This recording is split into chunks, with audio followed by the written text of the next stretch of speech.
Hey everyone, and welcome to another episode of Shine From the Insides Community Podcast with your host, Jennifer Collington. Today we're going to be talking about something that obviously makes me happy because it's one of my videos, so of course it matters. But today's on joys and passions, and more applicably, how that applies to our self-journey and getting us where we want to go, right? One of the largest things that our society has been programmed to look at is the problem, and so a lot of the solutions out there are problem-focused solutions. Instead, we want to have more of a solution-based mindset, which is we put the positive at the forefront rather than the problem at the forefront.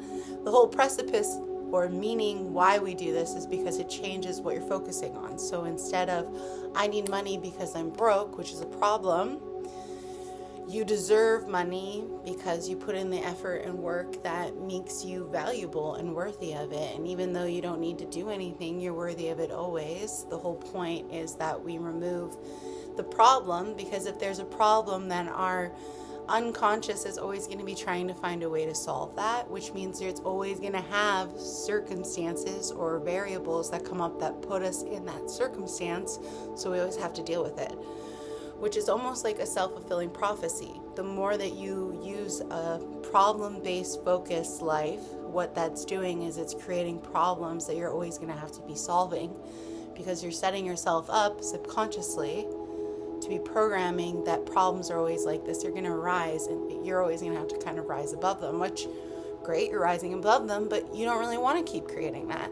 So what we want to shift to is a solution focus, which is not so much focusing on the problem, but what's going to come out of it. Well, I don't feel healthy, so what I'm going to do is I'm going to work on myself because I deserve to be healthy. I already know that I am healthy, and by applying these steps, they keep me healthy, right? When I say I need to lose weight, then I'm always going to find the problem. Eating unhealthy, not making the choices, maybe not moving as much. The things that make me an unhealthy weight, I'm going to keep those variables because I'm always going to need to lose weight, which means I'm always going to need this specific ingredients that create me to have to do that, right? Versus I want a healthy body, so I just need to act as somebody that has a healthy body, and therefore a natural process of having a healthy body is you shed unhealthy weight, okay? So what this video is ultimately about is how to follow one's bliss to help find yourself. And in doing so, my whole point underneath when we find ourselves is we find that we all naturally want to gravitate and live in a harmonious utopia kind of world. And when we have our true joy and passion inside of ourselves, we therefore are not creating kind of anarchy in our own life and in others' life, and therefore we also want to take care of not only ourselves but others in the world, and therefore we can create a more sustainable, harmonious, and loving world. So the whole point of doing this is because the moment that I found out what made me happy and feel good, I didn't have to focus on much on the stuff that didn't feel good, right? And that's largely when the problem focus is there. We are focusing on the problem. We are seeing a lot of the stuff that we don't necessarily want to be seeing. We don't necessarily want to be focusing on, right? When we are in solution-based, we're starting to look at the dream and be like, how can I get closer to that dream? And instead of being like, I don't want to deal with this, it's like, how can I bring this more into my reality? Because this is what I want to constantly be dealing with. So joys, if we were to look at the definition of what a joy is, specific definition is the things that bring pleasure, extreme gladness, delight, elation, bliss, happiness, enjoyment, glee, treats, or blessings, treasure, and God-sent kind of vibes. So when we live in a world that joys are a natural thing that we get to have, that just feels good. Even reading off any of those things, they feel good, right? Passions, that's just anything that elicits a strong emotion. So we have a lot of enthusiasm, eagerness, intensity, fervor, which is also another form of intensity, zealousness, craving, lust, thirst, hunger, itch, yearning, longing, desires, and love. When we speak about the self, right, that's expressing your own reflection, your individuality, your essence, and your personality. And so as part of the journey, that's the act of moving, right, from one place to another, your distance you're traveling in your voyage. So as we go on this self journey of life, this individualization process, you have to learn about what actually lights you up. And part of what lights you up is these joys and these passions.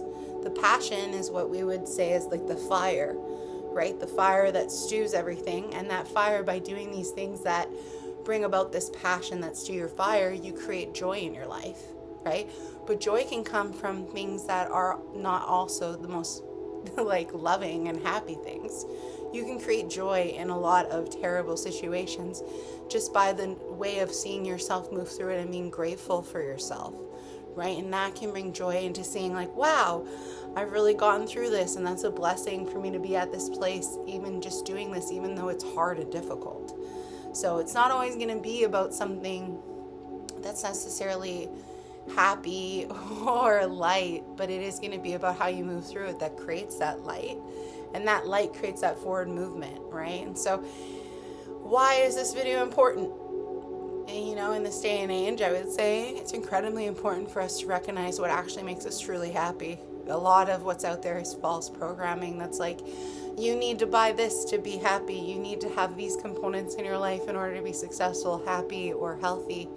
You know, and it's not just about who you are and what you have, it's about you needing to attain things outside of yourself for you to be those. And what this is teaching you is how to tap back into you and to realize that a lot of what we need is just us, inside of us. And a lot of the things that we want to put out externally are these passions, are these things that naturally make us want to share or bolster with everyone else. So why it's important. So in society, we rarely are guided to what's for us in the world, okay?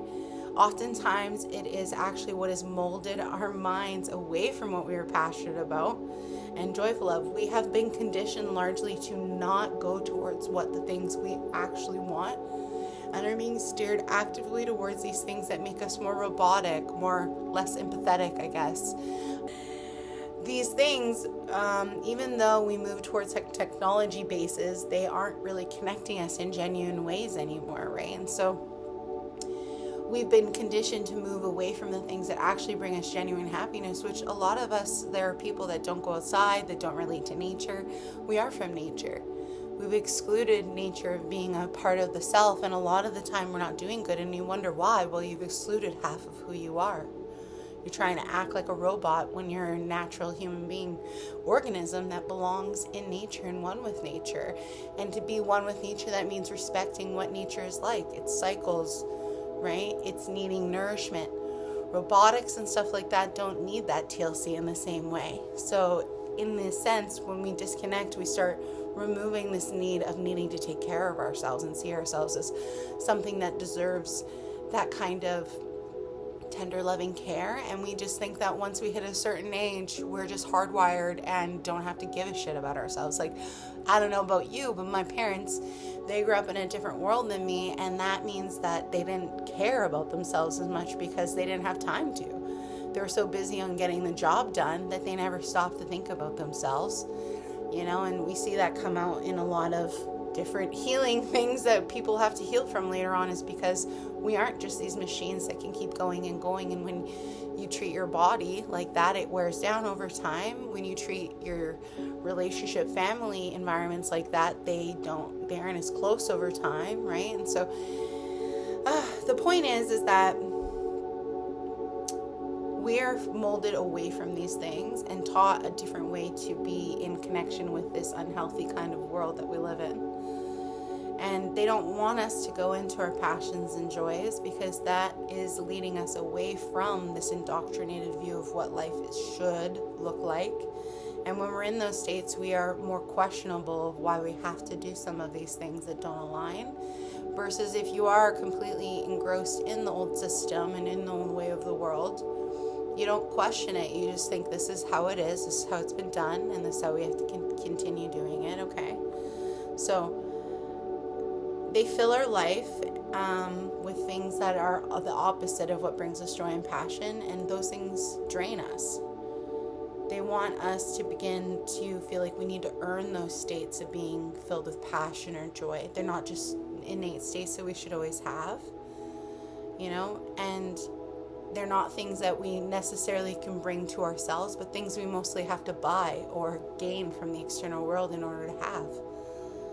So outside pressures, expectations from our external world have a way of sculpting us if we let them, and the most are sculpted long before we're aware of it. A lot of the sculpting takes place when we're kids, especially in the younger years. The first years of life, obviously from 0 to 7, are very important, but also from 7 to 13, incredibly important. But I would begin to say every stage of life is important, and every stage of life we're learning and growing and can be taking on this conditioning if we allow it, right? And that's because our brain has neuroplasticity. It never can stop learning. But the older you get, the harder that plastic gets, which is why helping people at very early ages, helping start people with the best foot forward, is by getting to them when they're younger, so that they can live with this already in them, versus they've structured their mind a certain way and it's become hardened, and then we have to try to demolish it, which takes a lot more work because you already have such profound structural foundation in place. That's why usually the older the people get, the less likely they are to change. If you look at scientific reports, it's because it does become a lot harder for us to remove those little ways of being.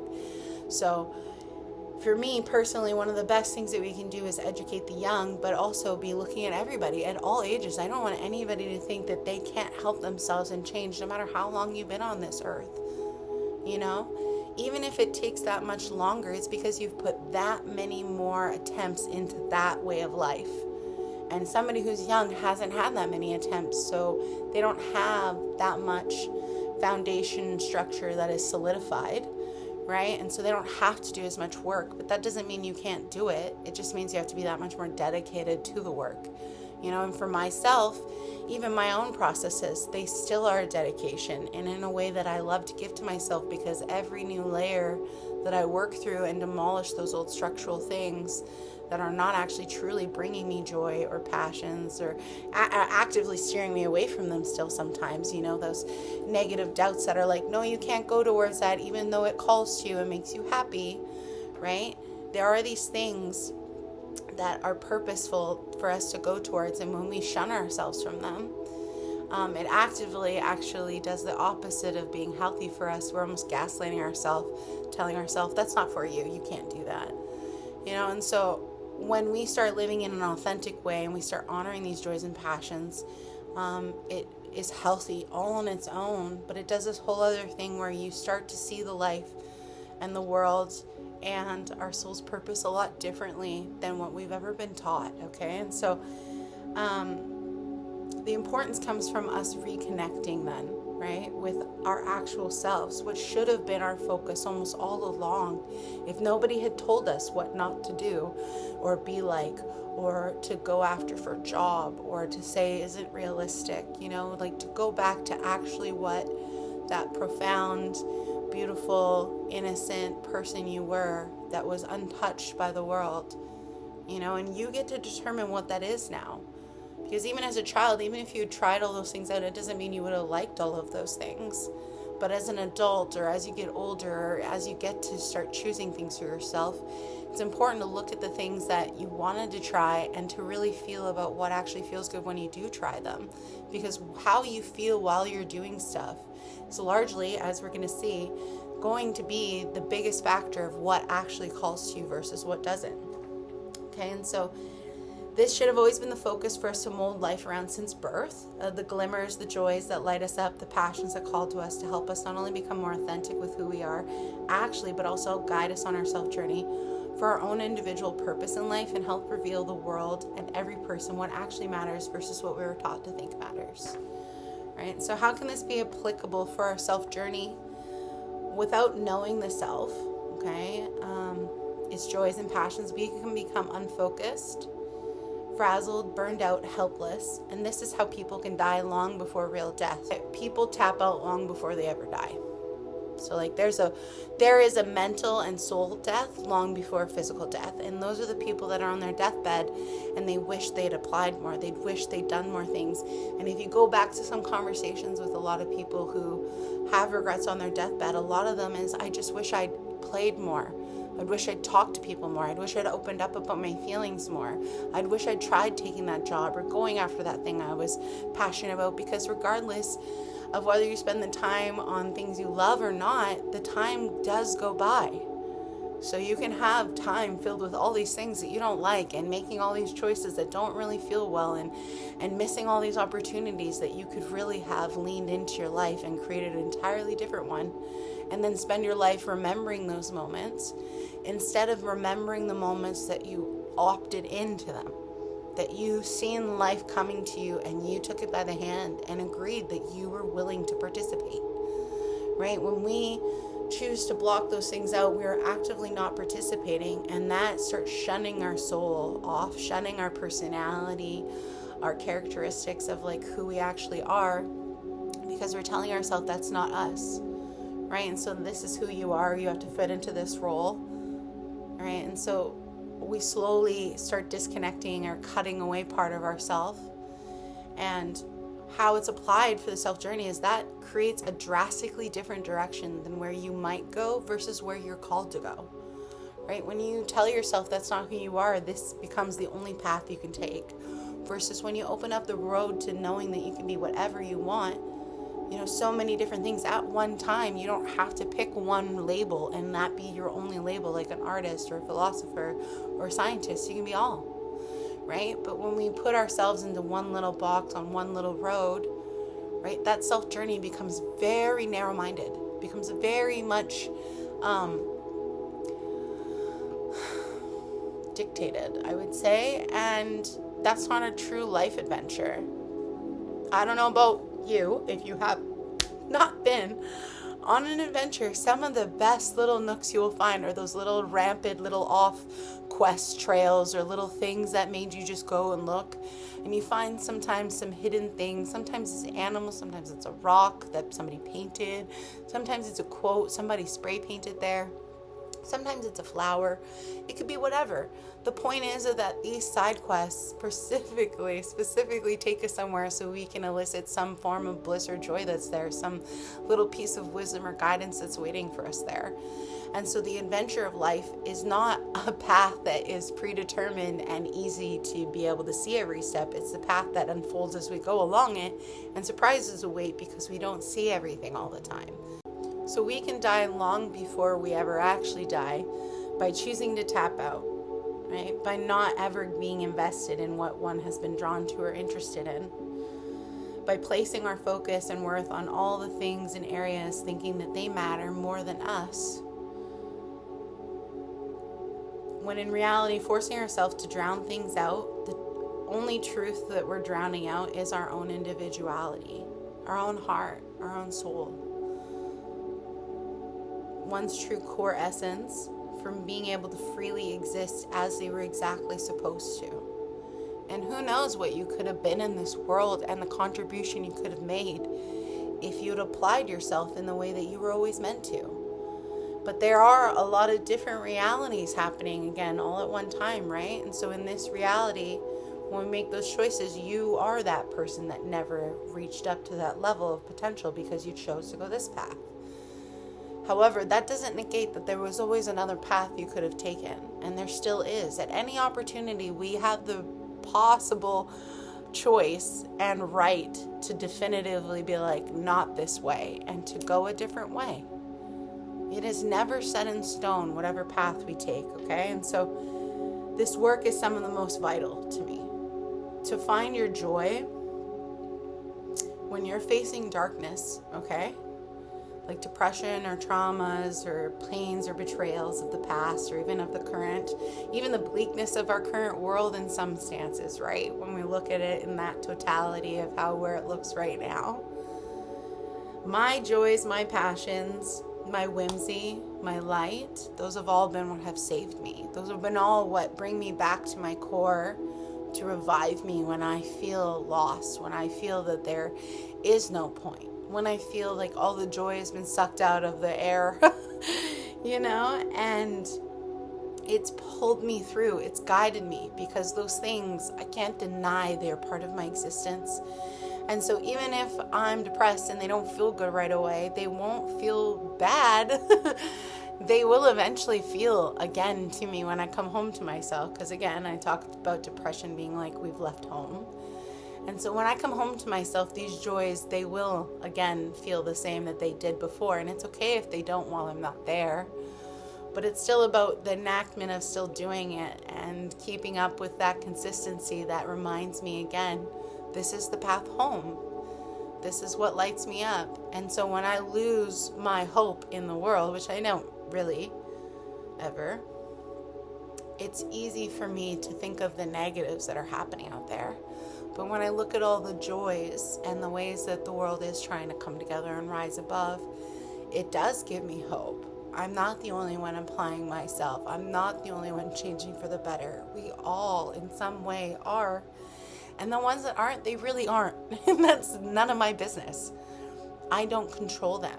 I control me, right? And I control my part of rising to the frequency that I can attain to in this life. And by me being in my natural role and acting out my joys and passions, I can be a beacon for others to find theirs. And therefore we all can then collectively come hand in hand and ignite to light the world up together. And therefore those like other few people that don't, they won't matter as much, because we will see that there are many more of us lighting it up than there are burning it down, right? And I don't mind burning it down to build up something new, but I would much rather us not have to cause carnage for us to have a better world, because I see that none of it actually helps, right? And so for me, the whole point of this video is that when all else has disappeared, the joys and passions of my life have been the things that have always remained the same. They've always never changed. Even if they don't feel like they are helping me, I still can tell that I enjoy them. It's just not really making me feel better. And sometimes you're not gonna feel better right then. And it's okay. Part of the process is just being okay with not being okay, but knowing you're still okay to enjoy your life and put these things out even while you're not feeling your best. You know, and I think of them now as my yellow brick road. And so they are part of what got me where I needed to go to talk to that guy, right? The wizard. But at the same time, realizing the wizard was a sham. I was always just coming home to myself, and to realize how to get there was largely facing all these challenges. And by facing these challenges, most of them I got through them with like grace and love, because of my joys and passions helping me through them. You know, and so even with them there is still work, there's still effort, there's still challenges I must move through, knowing they are with me. And that helps ensure I can get where I'm going in the most direct and aligned way. And doing so means not having to deal with a ton of things not for me. Following what's for me naturally will eliminate all that's unaligned for me. Unaligned scenarios, because when you are following yourself, you're not accepting and agreeing to all these things that don't suit you, that don't bring you joy or passion. You're like, I don't want any part of that.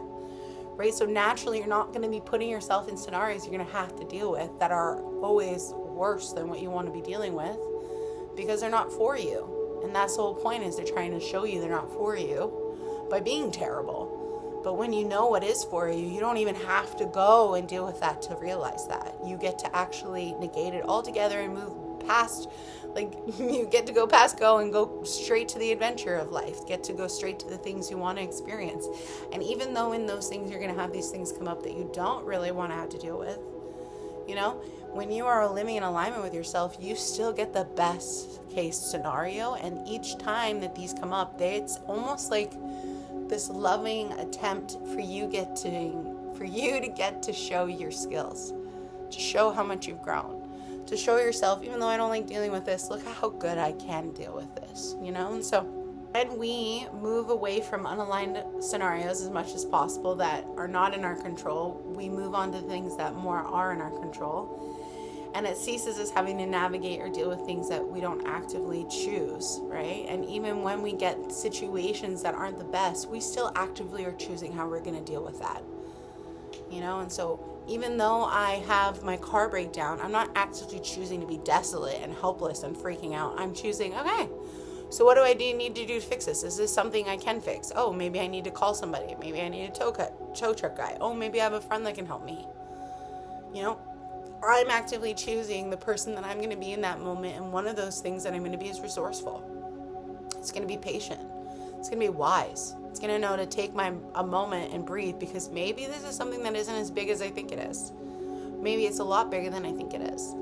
But there's a way to go about it, right? That'll be more smoothly than a way that isn't, and one that feels aligned for who I am now, versus if I were to go back or revert into a past self, how she might react. And she would freak out, because she's not grounded. She wasn't patient.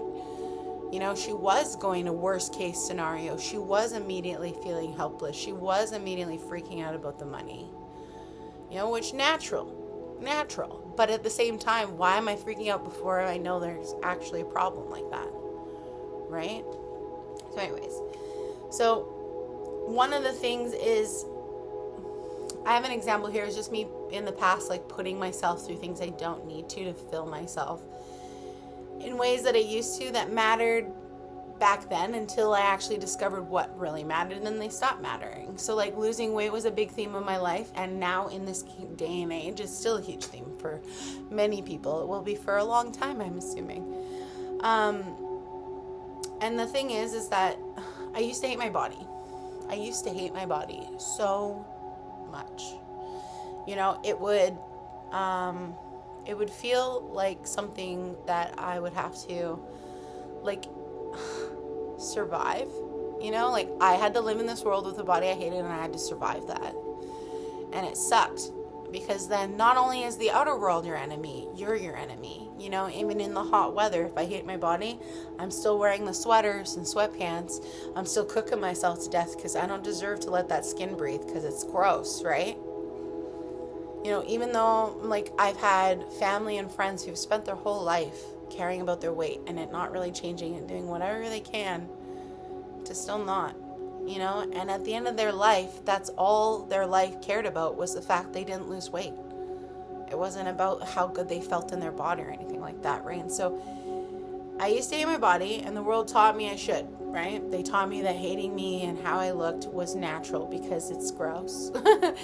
And so hiding it and removing myself from society was a way to kind of feel accepted. Like, oh, I was playing my role as the fat person, which was like, yeah, hide that up, discover, like, hide yourself, keep yourself hidden away. Nobody wants to see that shit, and so that made me feel like I was in on it. Like, hating myself made me feel even more part of the group, because then, yeah, I don't agree with looking like this either. I'm shamed as well. I feel ashamed too. And so it's interesting now to look back at it, because it makes me emotional to think about just how much I hated myself. People who knew me as a younger person, I'm talking child to teen, they marvel at the way that I love myself now. People could think I'm full of myself, and anybody could, but I don't think of myself as just this great being. I think of us all as beautiful beings, okay? So part of what makes me so beautiful, I believe, is because I see that for everybody. But when it comes to myself, one of my greatest gifts has been the ability to truly love who I am.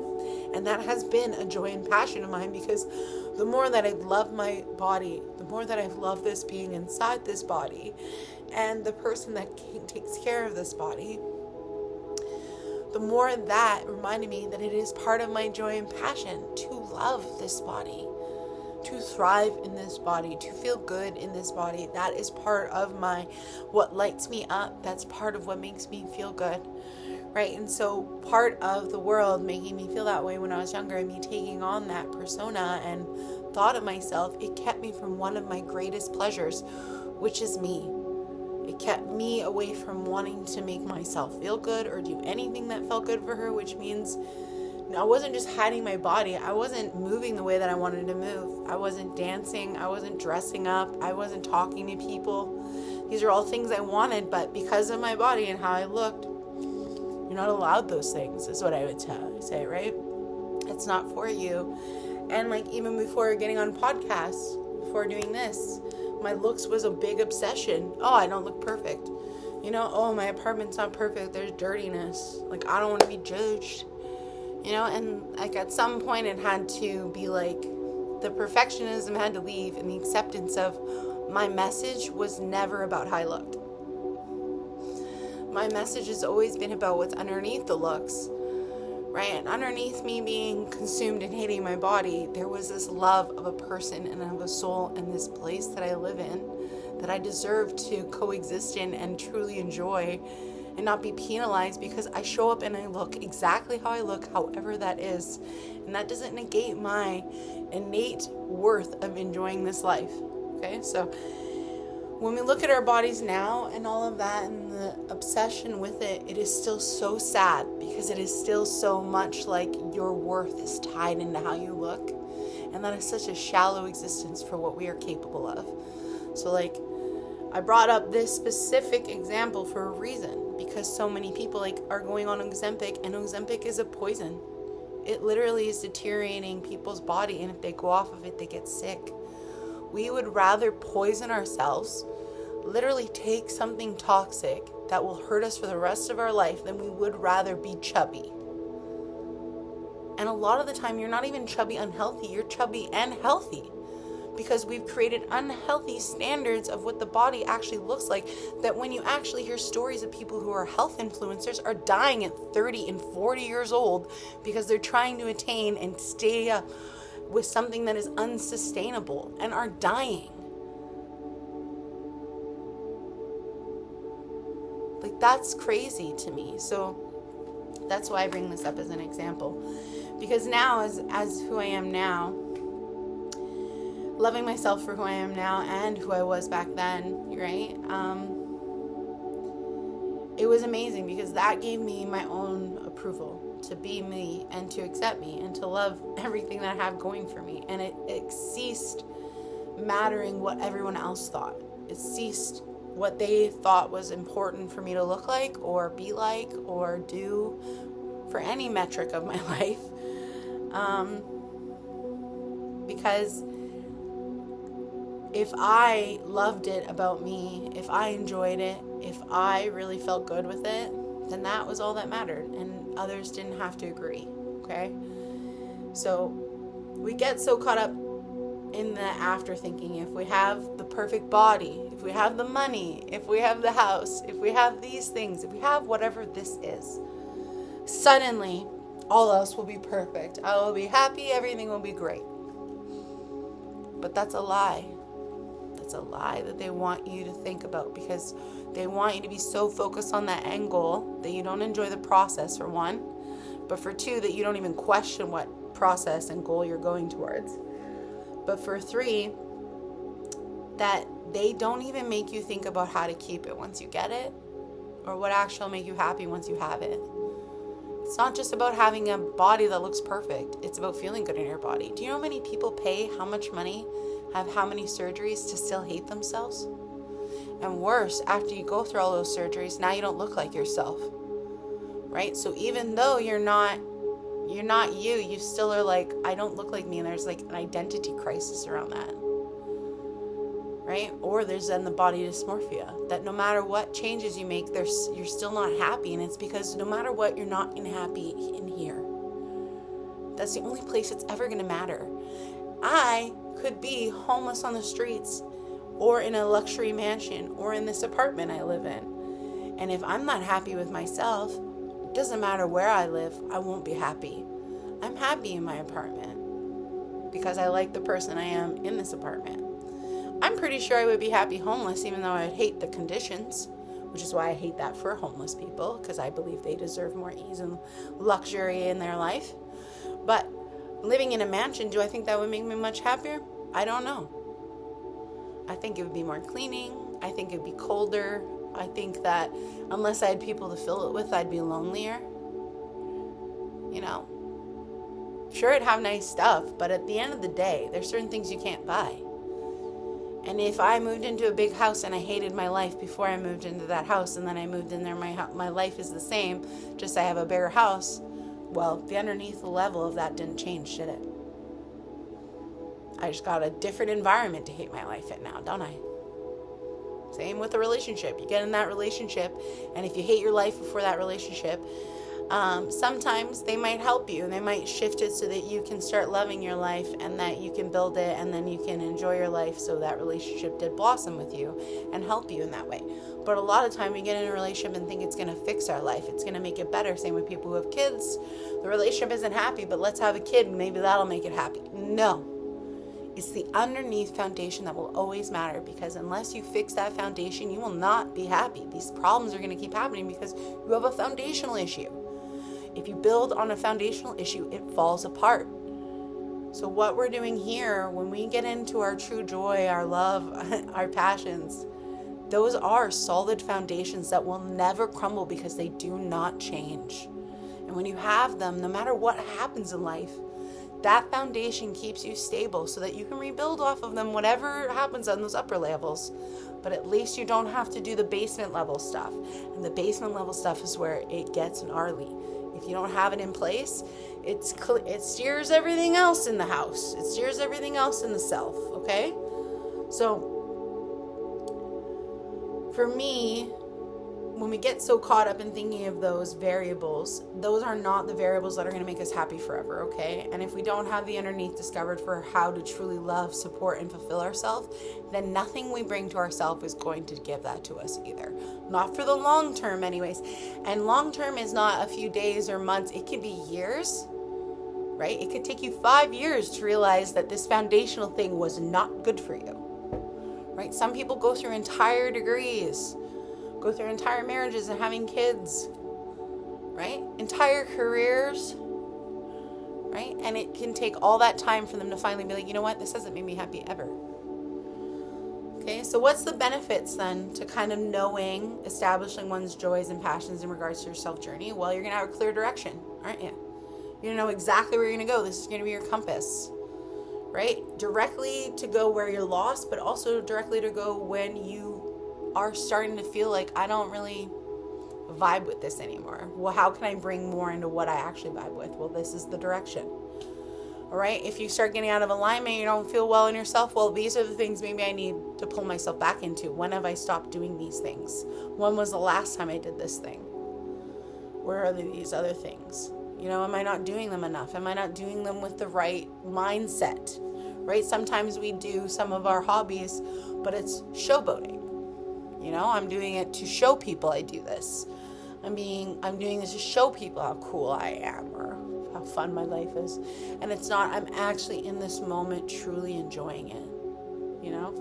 So anyways, the next one is assertiveness and fast decisions. When you know these things, it's really easy for you. When you know that feeling of joy or passion and what isn't in alignment, it gets really easy to know what isn't, which is why it becomes a compass, because you're like, yes direction, no direction. And so like you can make really fast decisions because you're like, that's the yes direction. That's the yes feelings.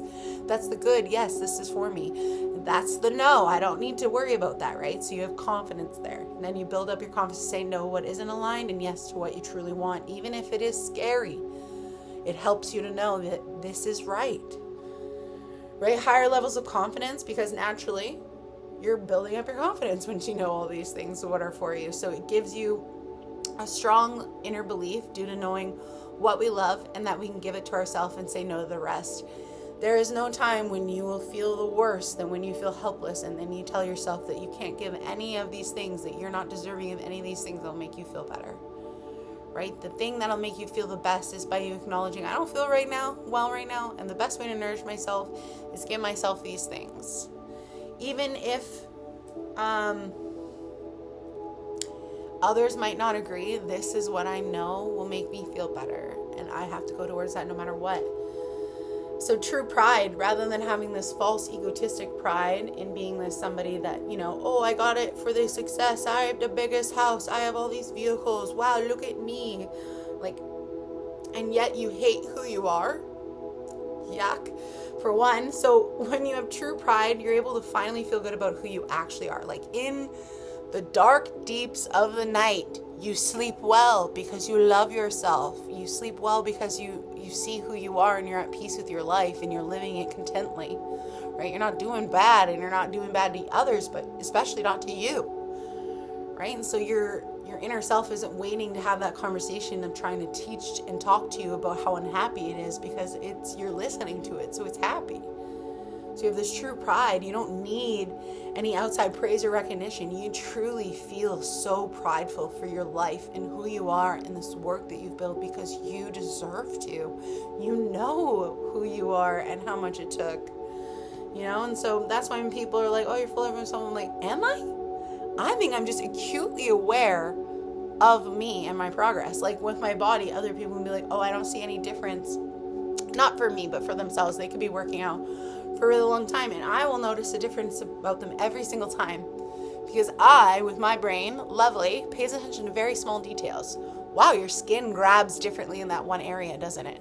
Wow, it sits a bit differently, doesn't it? Wow, you're able to have a little bit better posture now, don't you? You're a little bit more flexible. Like for me, you don't immediately, I'm not like, to me, I have the perfect body now. Like, wow, I'm so grateful to see little changes in my body, because I see that is it changing and evolving. I'm not expecting fast changes, because fast changes usually are not long-term stability like results. So when I see little changes in my body, that little change is going to be that little change that's going to change forever, because it's never going to go back after that. I've made this change, and because it's a slow progress, even though it's slow, it's steady. It is reliable. I will continuously change. So these are going to be changes I'm going to continuously see, but I'm grateful to notice them in the time, rather than needing the final product for me to be like, wow, I'm proud of you. Right? So true pride is you get to know exactly your whole progress, and to be aware of it and to honor it, versus being like, oh, until I get that A, I suck. All right. So you'll get an energy boost and an energy mindset, because largely when you're paying attention to your passions and joys, you're going to be pretty happy. And you're going to have a lot of energy, because you're doing all this stuff that naturally elevates your energy. Naturally makes you amplify into the higher frequency emotions, which is like happiness, authenticity, love, joy. And so you're going to then be revitalized continuously. And so in that mindset, then you're going to know that you're always that kind of person that has that and gets that. And so you're going to be treating yourself better because of that. And so when life is full of them, we have more energy and a more positive outlook on life, or on ourselves in general, because that's just naturally the way our brain is starting to go towards, versus constantly dealing with stuff that doesn't align with us or feel good for us. It's really easy to be hard on yourself if life keeps failing, or things keep failing, or people or situations keep not working out for you, and you can start thinking it's a you thing, versus it's just not aligned for you, right? And when you get into alignment for you and actually what feels good, you won't have this kind of feeling. You'll feel grateful even if things don't work out, because you're like, you know what, it wasn't in alignment, I guess, was it? So gives one a deeper purpose is probably my favorite, because then when you're doing anything, I'm not just going to watch the sunrise, I'm going to greet the day. My favorite thing is the sun. So when I get to go pay a moment to that, it is a beautiful, beautiful opening and omen for my day, for my life, to go do that. And when I lean into doing these videos, it's not like, oh, I have to record a podcast. I get to be the divine channel for this information that I truly believe is beneficial for the world. And I get to do it in my own unique way of sharing my voice, a voice that has been told to shut up for its whole life. And I don't need to. I get to speak with total authenticity and truth in what I believe. And that is such a beautiful thing to honor myself. Right? These are not just joys and passions of like, ooh, I did it. It's like a truly fulfilling in a way that is so deep and profound inside of you. Like when I draw or do anything artistic, it is never just, oh, I'm just doing it just to connect and I'm artistic. It's like, it's a way for me to communicate with my inner child and to truly let my inspiration flow through me and to just truly get immersed in the art. And that's the same when I get into nature. It's not, oh, I'm doing this because I have to get a hike in today. I have to hit my steps, which is great if you do. I'm not saying anything bad about that. I'm saying for me to get out in nature, it's a beautiful thing because I got to move my body. My body deserves to move. I got to interact with nature, and I love nature because I'm a part of it. And it reminds me of metaphors all the time. and how I'm like nature, and how life is nature, and how it can always be a guide or help or in whenever I need it. And so like, it's never just, oh, I got to go for a hike in nature. You know, it's a deep, profound connection to something that I'm a part of. And so normal things become rituals for the self that make life rich, magical, and letting us feel life is worth living and thriving in. All right. So truly a beautiful thing. When you start letting this stuff in, it actually does really change the way you view the world and yourself. So how can our joys and passions protect us? This is probably one of the bigger things I would say about why joys and passions are so important. Because by having this in place, it protects us by giving us a firm sense of identity that outside of us, the pressures out there, they cannot break, or if they do, it's not done easily. All right. So globally, if you look at a global scale of how this protects you, if you have your own joys and passions in place, systematic burnout is not really going to play into you because you're not listening like the robot side of life, right? You're listening to yourself, individualized, own compass of when timing works for you and what direction works for you. So work cultures that demand we trade our life and health for paychecks that don't even cover our expenses or anything like that, like working pretty much just to die for nothing, no longer is something that we believe in. We now believe that, life actually, maybe I need to work, but it should be maybe something I enjoy, because I don't want to just waste my life on something that I don't care about. I want it to actually be something I care about, and I want it to have value for my life, because if I'm giving my time to it and I'm missing out on parts of my life, then I want to at least have it be something that covers the rest of my life, right? Which is why people deserve a working wage. I believe that we all deserve money just to be here and to deal with this life. So anyway, mass consumerism. So when you are aware of what is for you and not for you, people can't really sell to you as easily, because you don't need all of these external things to bring you the result that you want. You know, you just need to actually just go do something that you enjoy, right? So it stops us from buying crude or not needed things to chase some temporary feeling of happiness or false identity or self. So a lot of people that I know, because I grew up in Fort St. John, my hometown, because it's oil and gas industry, even though it's filled with a lot of people who, you know, are rednecks, hillbillies, or farmers and stuff like that, a great deal of people there care just about materialistic value, which is one of the reasons I didn't align with it when I was a kid, because it always felt like that didn't matter and it was like a false thing to care about. So people up there, they get a new truck almost every month. They are switching homes every few months or years. You know, they're switching partners all the time, or they're doing all this crazy stuff to their bodies, you know, or they're staying in friend groups that don't align with them just because, these are the popular crowd, right? And like, I'm not judging anybody that's doing any of these things. If you have the money and it brings you joy to do these things, that's up to you. I'm just saying that if you have to switch these things around that often, they're probably not bringing you that much joy. If you're keeping yourself in places that actually don't really align with you, and it's just for the ego boost of it all, probably doesn't bring you that much joy, because you shouldn't need that ego boost to feel good. So for me personally, one of the most disgusting things that has happened in the world is this overall ideal of consumerism, which you can see how much stuff is in here. I'm a maximalist. I'm not anybody to judge, but absolutely everything in my apartment brings me joy. Absolutely everything in here, there's a utility to it in a lot of ways. So like, I'm not saying you can't buy things or enjoy things. I'm saying that they shouldn't be a replacement for everything else, and they also shouldn't be something that you don't need to do it on a mass level to enjoy what you have, right? So anyway, media or doom scrolling, anything to do with being completely consumed with socials is really bad for us. A lot of the time, how our joys and passions protect us is because then we're not really consumed as much, which means we're not constantly tacked in or plugged into the fear mongering that a lot of these things spread, or the comparison that a lot of these things spread, or so we're not paralyzed by bad news of the world or struck comparing ourselves or our life as we're busy doing active good in our own life, right? One of the most beneficial things is like when you actually care about yourself and your life and you have an interest in it, you really don't have as much as one in anybody else's. Like when I go on socials, it's to be like, wow, good for them.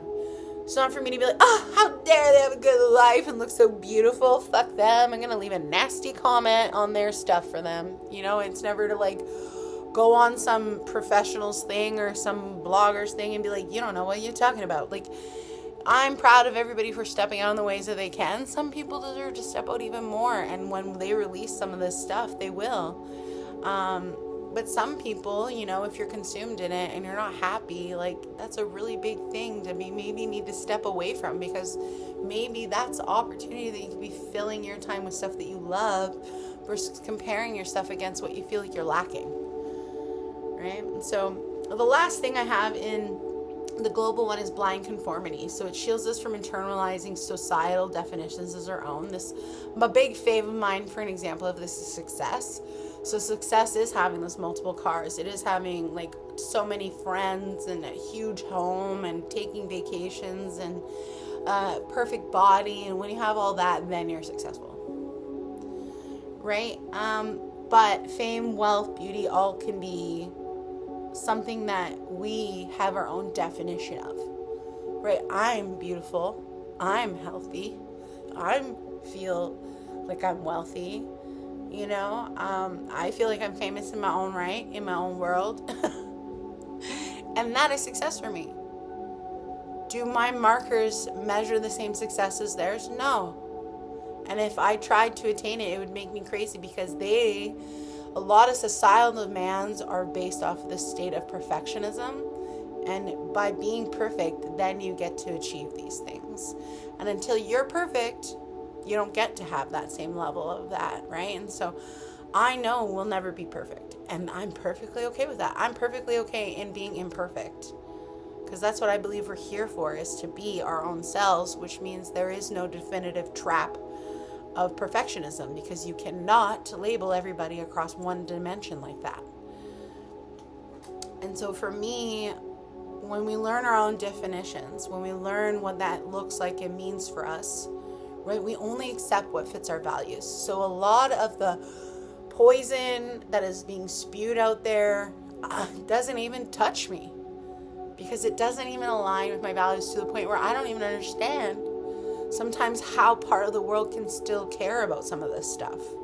But then I recognize I've had an incredible privilege to be able to take time to learn, and not only learn, but embody a lot of these teachings and understandings, to be somebody that practices what they preach, to be somebody that I've not just learned this stuff and am operating and trying to make clients, but somebody who has lived into it and it's changed your life so profoundly that I want to help people. And some of those, yeah, maybe they'll be clients, but majority of them will not be.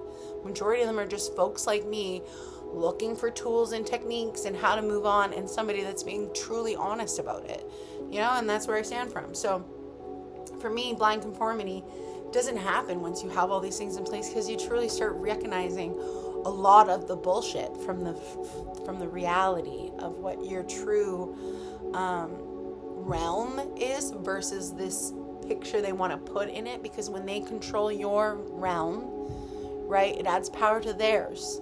But when we change and all adopt our own realms and have power of them, it removes power every time for this false societal global view of what's going on out there. And we can change it slowly by all of us honoring and being sovereign in our own realms of our life, and then being able to then enact our own vision of what utopia or a new earth or better society would look like.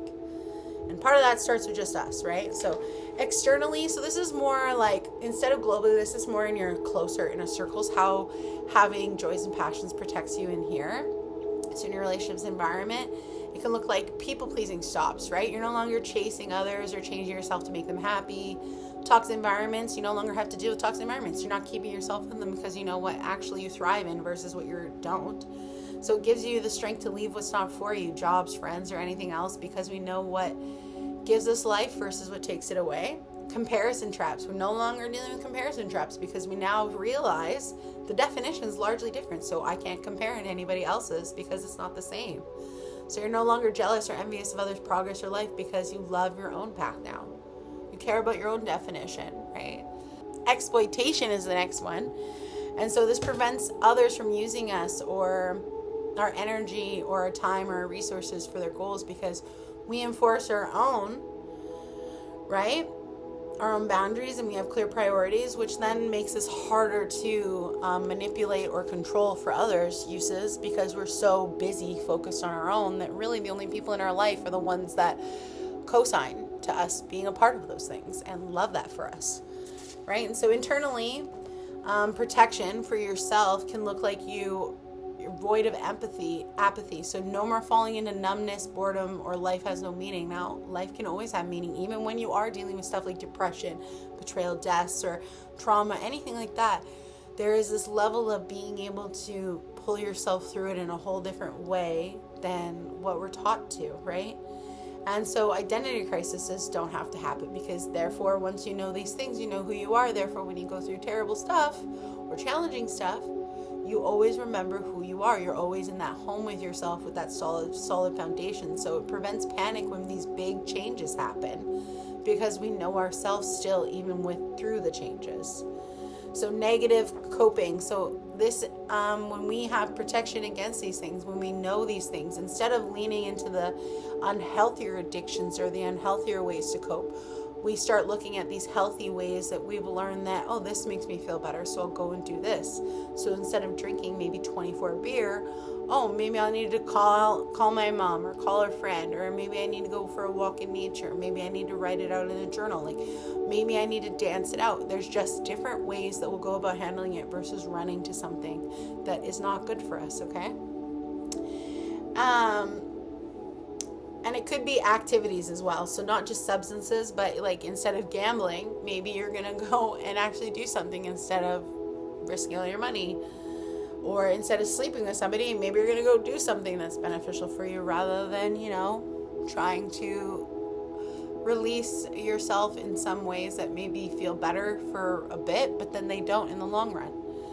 So self-doubt quiets down because now you don't really doubt yourself as much because you're kind of aware. And when self-doubts do arise, it's a really big indication that, hey, maybe I haven't been tapping into some of these things that bring life to me in a while. Where have I been sacrificing that, right? And so it quiets your inner critic that says you're not good enough, or you're comparing yourself to societal levels because no longer are you doing that. Like you have your own. But again, it does become this self-reflection tool that when you do start doing it, because you do have confidence, that you know that something's amiss now, right? Like there's something to question there. So then, as the ending of this part is just as the truth is when we move beyond survival, which is what we're all usually doing before we start controlling our own life, we then move into a deeply rooted protective existence where we know we can and deserve to thrive. And when we have that, it really changes everything. And one of the big few of those reasons is because we start living a life that is just authentic to us, that we are present for, okay? So for psychological facts that are most important when we start looking at this, one of the biggest reasons, like these facts, pretty much they're going to be what helps us, okay? These are going to be all beneficial for us. And why I'm bringing them up is because they do add that beneficial layer of why it's healthier mentally for us to adopt to having passions and joys in our life. So harmonious passion, this is the most optimal for anybody, but for true protection and happiness, this is where we're doing anything just for the love of it, just for the joy of it, completing it under our own control. So when this flips into being something for an obsession or for identity or to prove something to others or like winning, this breaks the shield. It's no longer for protection anymore, and it can then change into being like you're anxious and burnt out. So that's another big thing, a big way to identify what's for you or not is based off of if you are just doing something for the love of it versus for the end result of it. Like for when you're doing it for the love of it, the progress, everything, you're okay with that. When it's just for the end result and the ego boost or whatever that is, in the end, because it's not really something that's fulfilling you on its own, you then are relying on, again, external sources, which then, because you have to keep doing it, you can get burnt out because you're, again, applying yourself in a way that actually is unauthentic to you. When you're doing stuff for others, it's not authentic, right? And it can be very anxious because you're like, is it working? Is it not working? Where am I at? What am I going to do? How can I keep going? How can I keep up with this, right? Instead of just being like, oh, this is just who I am, and I'll just stay in that natural flow. Okay, so harmonious passion is most optimal. You always want to be doing something only for the love of it, to have the health benefit of it, okay? Flow state is one of the biggest other benefits, because technically flow state is where we actually want our life to continuously be, not just to hit some states of it. We want to have a life full of flow. And when you're in a life full of flow, it means you are truly present and absorbing and being a part of every moment, which means you're making the most of every opportunity. Okay, so flow state is when you're engaging in true joy that triggers a state of flow. Only a person who's done art, painted, or done any kind of building something, anytime that somebody has gotten lost in what they're doing, lost track of time, and all of a sudden they break out of this flow state to realize the whole day is gone. They didn't stop to eat, drink, pee sometimes, anything like that. That is when they have experienced true flow. That's a true flow state. As somebody with ADHD, I do experience flow states quite regularly when I am following specifically my passions. That's part of one of the reasons that I have these lovely little notes, is because I get carried away in talking about this stuff because I'm very passionate about it. And I reach a flow state in just talking, and that I miss that I'm supposed to be moving on to different topics of this topic. So that's why my videos can be quite long, or when I take time in nature, it can be a long time, or even doing anything, I can just be completely immersed in it because I love to be present. I love to be in that flow state. And so flow is to be completely immersed in the moment, and it's something we try to embrace no matter what you're doing. This state quiets our DMN. This is our default mode network in our brain that is responsible for overthinking, worrying, anxiety. So when we're actively hitting this flow state and we're actively engaging in our joys and passions, we are turning that off, and therefore it does not have the time to continue to send you pings, right? And so if you are naturally prone to these arising, or if you're naturally in a state where these are coming up, that's why immediately taking a break to go do a joy or passion is really good for you, because instead of ruminating or overthinking or overanalyzing or worrying or creating more anxiety or depression in yourself, maybe it's time to go feed into yourself with one of these things that actually feels good, and that does the opposite of keeping it running in your head. It turns it off for a bit. And when we give our brain enough space to step away from something, not only your brain is still working on it in the under workings, not in the conscious, it's in the subconscious. But when you take a step from it, you get fresh eyes, fresh energy, and fresh emotions. When you keep yourself in it, these things can be all overrunning, right? And that's why it can cause so much anxiety or emotions that are not the most fun to deal with, because they are technically being overexhausted rather than setting it down for a minute, giving it time to recharge and to come at it with a new perspective. Because when you do, maybe you'll still feel the same way, but now you'll have a different energy because you revitalize yourself, right? So you'll have different energy and how to deal with it. Sometimes you'll be lucky that you might shift how you feel about it completely. It might not even matter anymore because you took the time enough to step away from it that your brain was able to fully set it down, that it's you know what? I can let this go now, right? And so it's interesting because when we do use it, it acts as a circuit breaker. Joys and passion are a circuit breaker, immediately shutting these things off in our brain. And so creating this inability to cause that mental fatigue, because no longer can it proceed through that natural system or circuit that it would normally do. You flip the breaker, you turn it off so that it can't contact you now until you come back from your task, right? So flow state is incredibly powerful for people. That's one of the reasons why when you're having a hard time, it is not the worst idea for you to be you know what? I'm having a hard time right now, but I have exhausted as much as I can right now in this moment. I'm going to take a step away from this and go do something for myself, and I'll come back to this after. And it's not escaping when you do it like that, It's not numbing or running away from yourself when you do something like that. It is actively knowing that you are in a pattern right now and trying to work something out, and instead of overexhausting yourself or berating or beating yourself up about it, you're going to take some time, right? And you're going to feed a bit more into you in a way that you know is conducive for you, and you're going to come back to it when you can. And trust it'll come back up if it needs to. But the whole point is to give yourself that little bit of space to hit flow state, and it will, well, oftentimes, because it's working underneath the undertow, when you come back, it's not going to be the same thing you're going to have to deal with, right? And so it's a beautiful gift to give yourself, especially like me. I am an overthinker sometimes. I can be highly anxious. I've worked on it quite a lot, but at some point in our healing, you need to know we are never ever doing this work to abolish these feelings. I am never doing healing work so I'll never be anxious again. I'm never doing healing work so I'll never be depressed again. I am never doing healing work so I'll never be sad again. At any time, it is so that when these emotions come up, I am better at regulating and handling and understanding and being there for myself while they come up. And in doing so, I mitigate them a lot differently. When I refrained, resisted, and did not lean into them, they were the most devastating because they felt the need to speak up in ways that were a lot more devastating to get my attention, right? To be something that could not be ignored.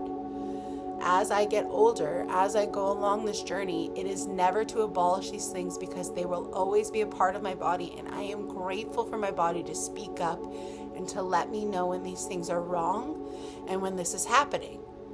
I am not upset at my body for giving me that message, okay? And that's the whole part, is to be in acceptance and to love your body for giving you that. But to help navigate it so it's not misfiring sometimes, because a lot of the time if we've had bad or unhealthy circumstances, we are at the same time so a lot of the times when we've had bad stuff happen, one of the things we're actively doing is teaching ourselves it's safe to move a different way.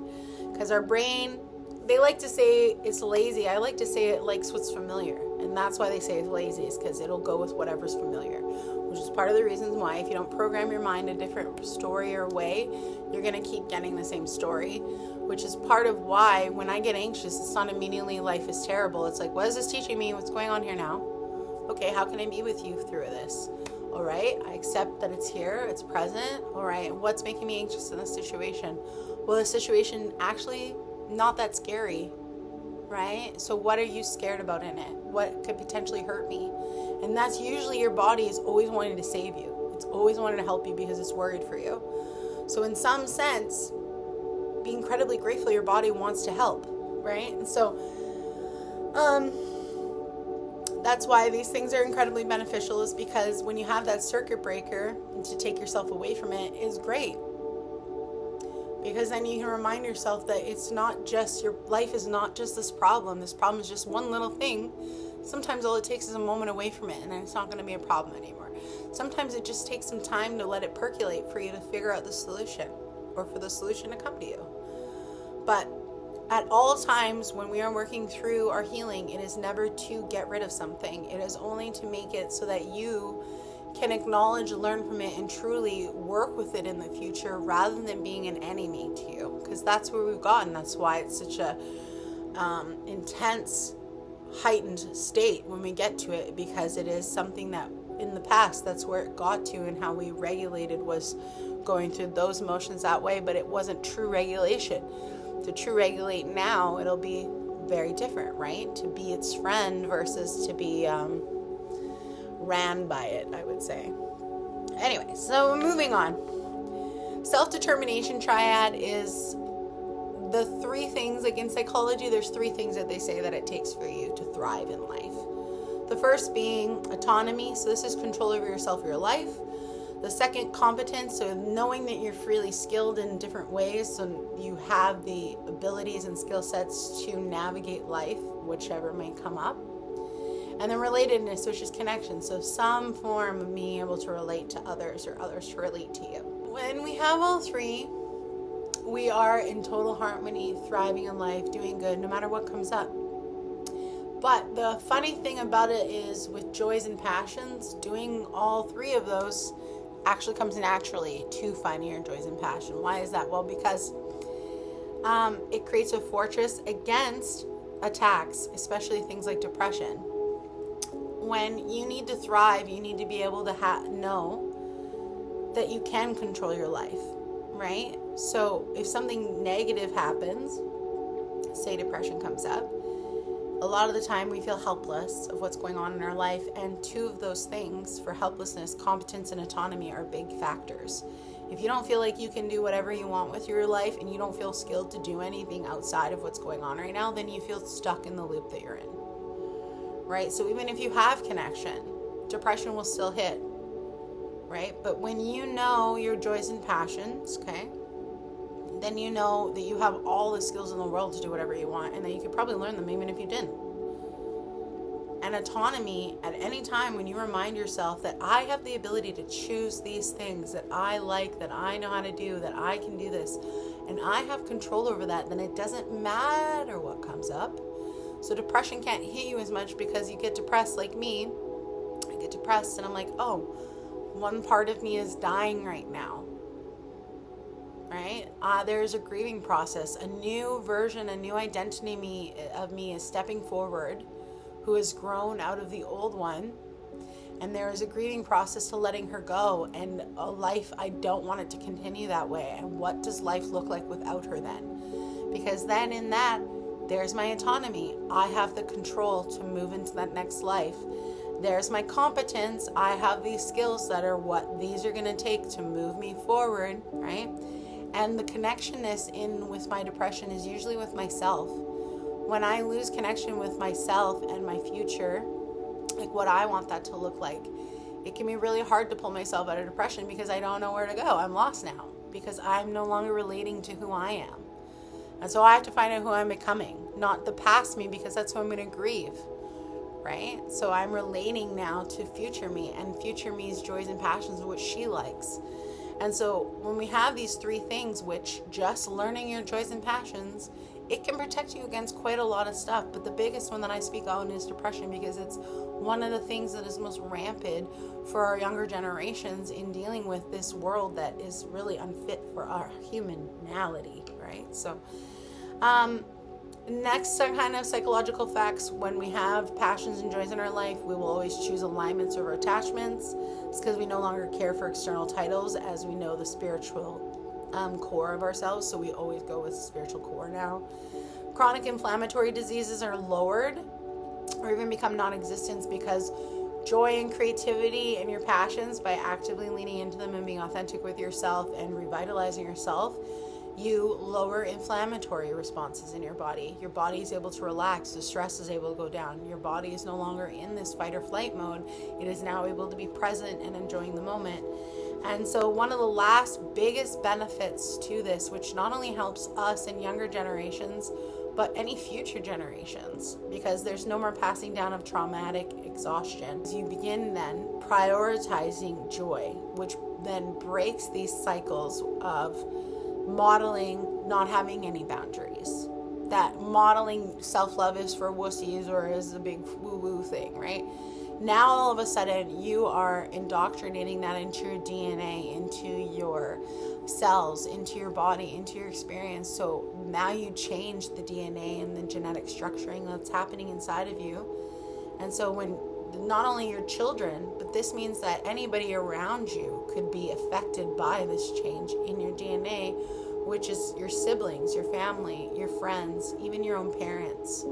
Because by you learning some of these things, right, you teach them something else. And then when they learn it, it changes their DNA. It changes their cell format. So prioritizing joy is not just something that helps you. It actually helps everybody around you as well. Okay, so how do we discover this now? That's where we're going to move on to. How do we discover our joys and passions? Okay, so a few ways can be done for this, but one of the biggest is obviously going to be, what do you dream of, or what do you love the idea of? When your mind wanders, what does it wander to? When you have those daydreams, when you have those visions, when you have those things, some of them are going to be easy, like being on a beach and just not doing anything. That means maybe you need a little bit more relaxation in creating that vacation in your life. Or what do you do when you're on vacation? Are you snorkeling? Are you reading a book? Are you tanning? Are you connecting with nature? Are you seeing stuff? Maybe what's happening when you make that vacation is what you need more of, right? So anyways, pay attention to where you freely drift your attention to when you're supposed to be doing something else. So this is naturally going to help you see what your baseline kind of things that you're drawn to is.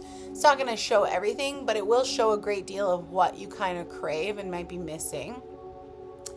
Another more in-depth, more way to apply if you actually want to do more of a work like kind of assignment for this, or actually just like homework, just something that actually is applicable a little bit more than just thinking about it, is you actually give yourself a task where you write down, if I was given a lump sum of $500 or $1,000 or $10,000, you pick whatever amount you want.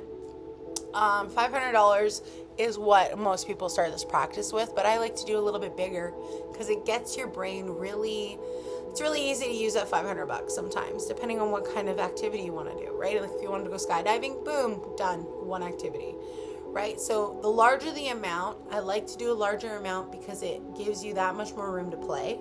So I would say you do 10,000, and the only stipulations you have with this, because when we are in any kind of situation thinking about it, we immediately go to, I'll invest it, I'll do this with it, I'll give it to this person, maybe charity, I'll go on my bills, whatever necessities, those are going to go first. None of that's allowed. The only rule is that you cannot use this for anything. You cannot give it away to anybody else. So it's legally forbidden to invest, save, or spend on bills and necessities or give it to others. So this is specifically only money that you can use for your fun, passions, and pleasures. What do you use the money on? And write a list. The thing is that I did this one year and it became my bucket list. And most things are gone off that list now. I've done all of them. And some other things they didn't, but some of them didn't align in the long run of it. I just thought of it, right? So some of these things you won't actively want to do. You won't proceed in doing, you won't feel called to as much, but some of them, they will be. And some things that I tried on that bucket list, right? They became new passions of mine that I really love, right? And so some things you will discover a new love of something that was lurking in there, and that'll build a whole new set of passions or joys from that one area or dimension that you add into your life, right? So another one is you can use your childhood. So you can look back at how you used to play as a kid. So look back to the activities you used to like, look back to some of the things you really enjoyed. But there's another level that's deeper than that. And so one is to actually look back at how you played as a kid. And this one is you can use those things that how you used to apply, how you used to play as ways to look for new hobbies. So say you were a kid that didn't actually get to play as much, you didn't get to explore and try as many things out, and so even as an adult you don't even know where to start. One of the things you can look at is just how you played or your mentality as a child. And by that I mean like if you used to build Lego or play in the sandbox, right? So this might mean, you like to build things. So you might enjoy miniature modeling. You might enjoy doing more intricate Lego sets that are for more adults. You might enjoy more gardening and building a garden out there, or rearranging spaces, beautifying places, right? If you were a hoarder of collectibles, somebody that had like a big rock collection, or, I don't know, a figure collection or anything like that, thrift shopping might be nice for you. Going to the beach and combing for specifics like sea glass might be really cool for you. Building a vinyl wall or foraging, like doing anything that might resemble how you used to play as a kid could be incredibly beneficial for you. I have a few other ones like make believe or pretend. So you might enjoy like doing some role play games, LARPing, live action role playing. You might enjoy that, right? You might also enjoy going into fantasy, like video games or books. You might there's this one way that you can also try activating different personalities inside of you. And if you're into make believe and pretend, if you say you're somebody that like, oh, I want to be an artist, or I want to be a philosopher, or I want to be like a scientist, part of that is on different days of the week you apply their different hats. And by that, it's like a not so much physical, you can put on different hats, but it's more of like a mental, oh, I'm going to put on the hat of the artist today. How can I be more of an artist today? Oh, I'm going to put the hat on of the philosopher. How can I look at life or be more of a philosopher of life today? Right? And so you can apply different things. Oh, I want to be a musician today. How do I apply being more of a musician today? And so you can give yourself, you can do it different days of the week, or do it once a week. You can do it every once in a while. Just a day where you get to switch up your personality and live into a different role and see how that fits. And maybe you'll want to adopt more of that lifestyle that person that hat gave you, right? Maybe you don't want it at all, and it was nice to explore it, and now you're good. But one of them, if you really enjoy one of them, then maybe there's different ways that you can invite those habits into your life more, or to make you joys and passion that when you are feeling rough, those are things you can run to, right? Dissembly, so if you like to take things apart and build them, like you can still do that as an adult. Get cheap fix-it projects or work on puzzle boxes. If you like to explore or or adventurous as a kid, you can go out without a map. Just go right out, do it with no timing in your mind, free to do whatever you want, to end up wherever you want. You can do treasure hunts, or you can do urban or rural adventures where you actively are going to see something, but there's it's not known to you still. It's still fun. So anyways, the whole point, those are a few. And then there's a frictionless experiment that you can also try. This is another one that's more like homework again. And I just mean that it's not really homework, but it does take trial and error. And that's the same with all of these. Like even if you were to do the childhood and using the playful method, right, to see how you played and applying it now, you would again still have to lean into trying those new habits or hobbies or joys or passions to see if they align with you, right, before you can be like, no. And one of the ways to know if one of the tasks that you do is aligned with you or not is this experiment, the frictionless experiment. So, and what that means is you really want to pay attention to the flow state. So frictionless experiment, the more friction you have, the less flow it is going to give you. Okay, so friction means a lot of the time, oh wow, I'm really noticing timing is slow today. It's taking a really long time to get through the day. This hobby, this activity is not really for me, and I keep getting distracted. I keep not being interested. Time feels like it's standing still. I'm kind of bored. Those are all friction, right? And it's the opposite of flow. When you get in flow, time is irrelevant. You forget time exists, right? And when an activity is going and then you have to stop it, if you're sad that it's time to stop it even though you've been working on it all day, well, you probably hit flow.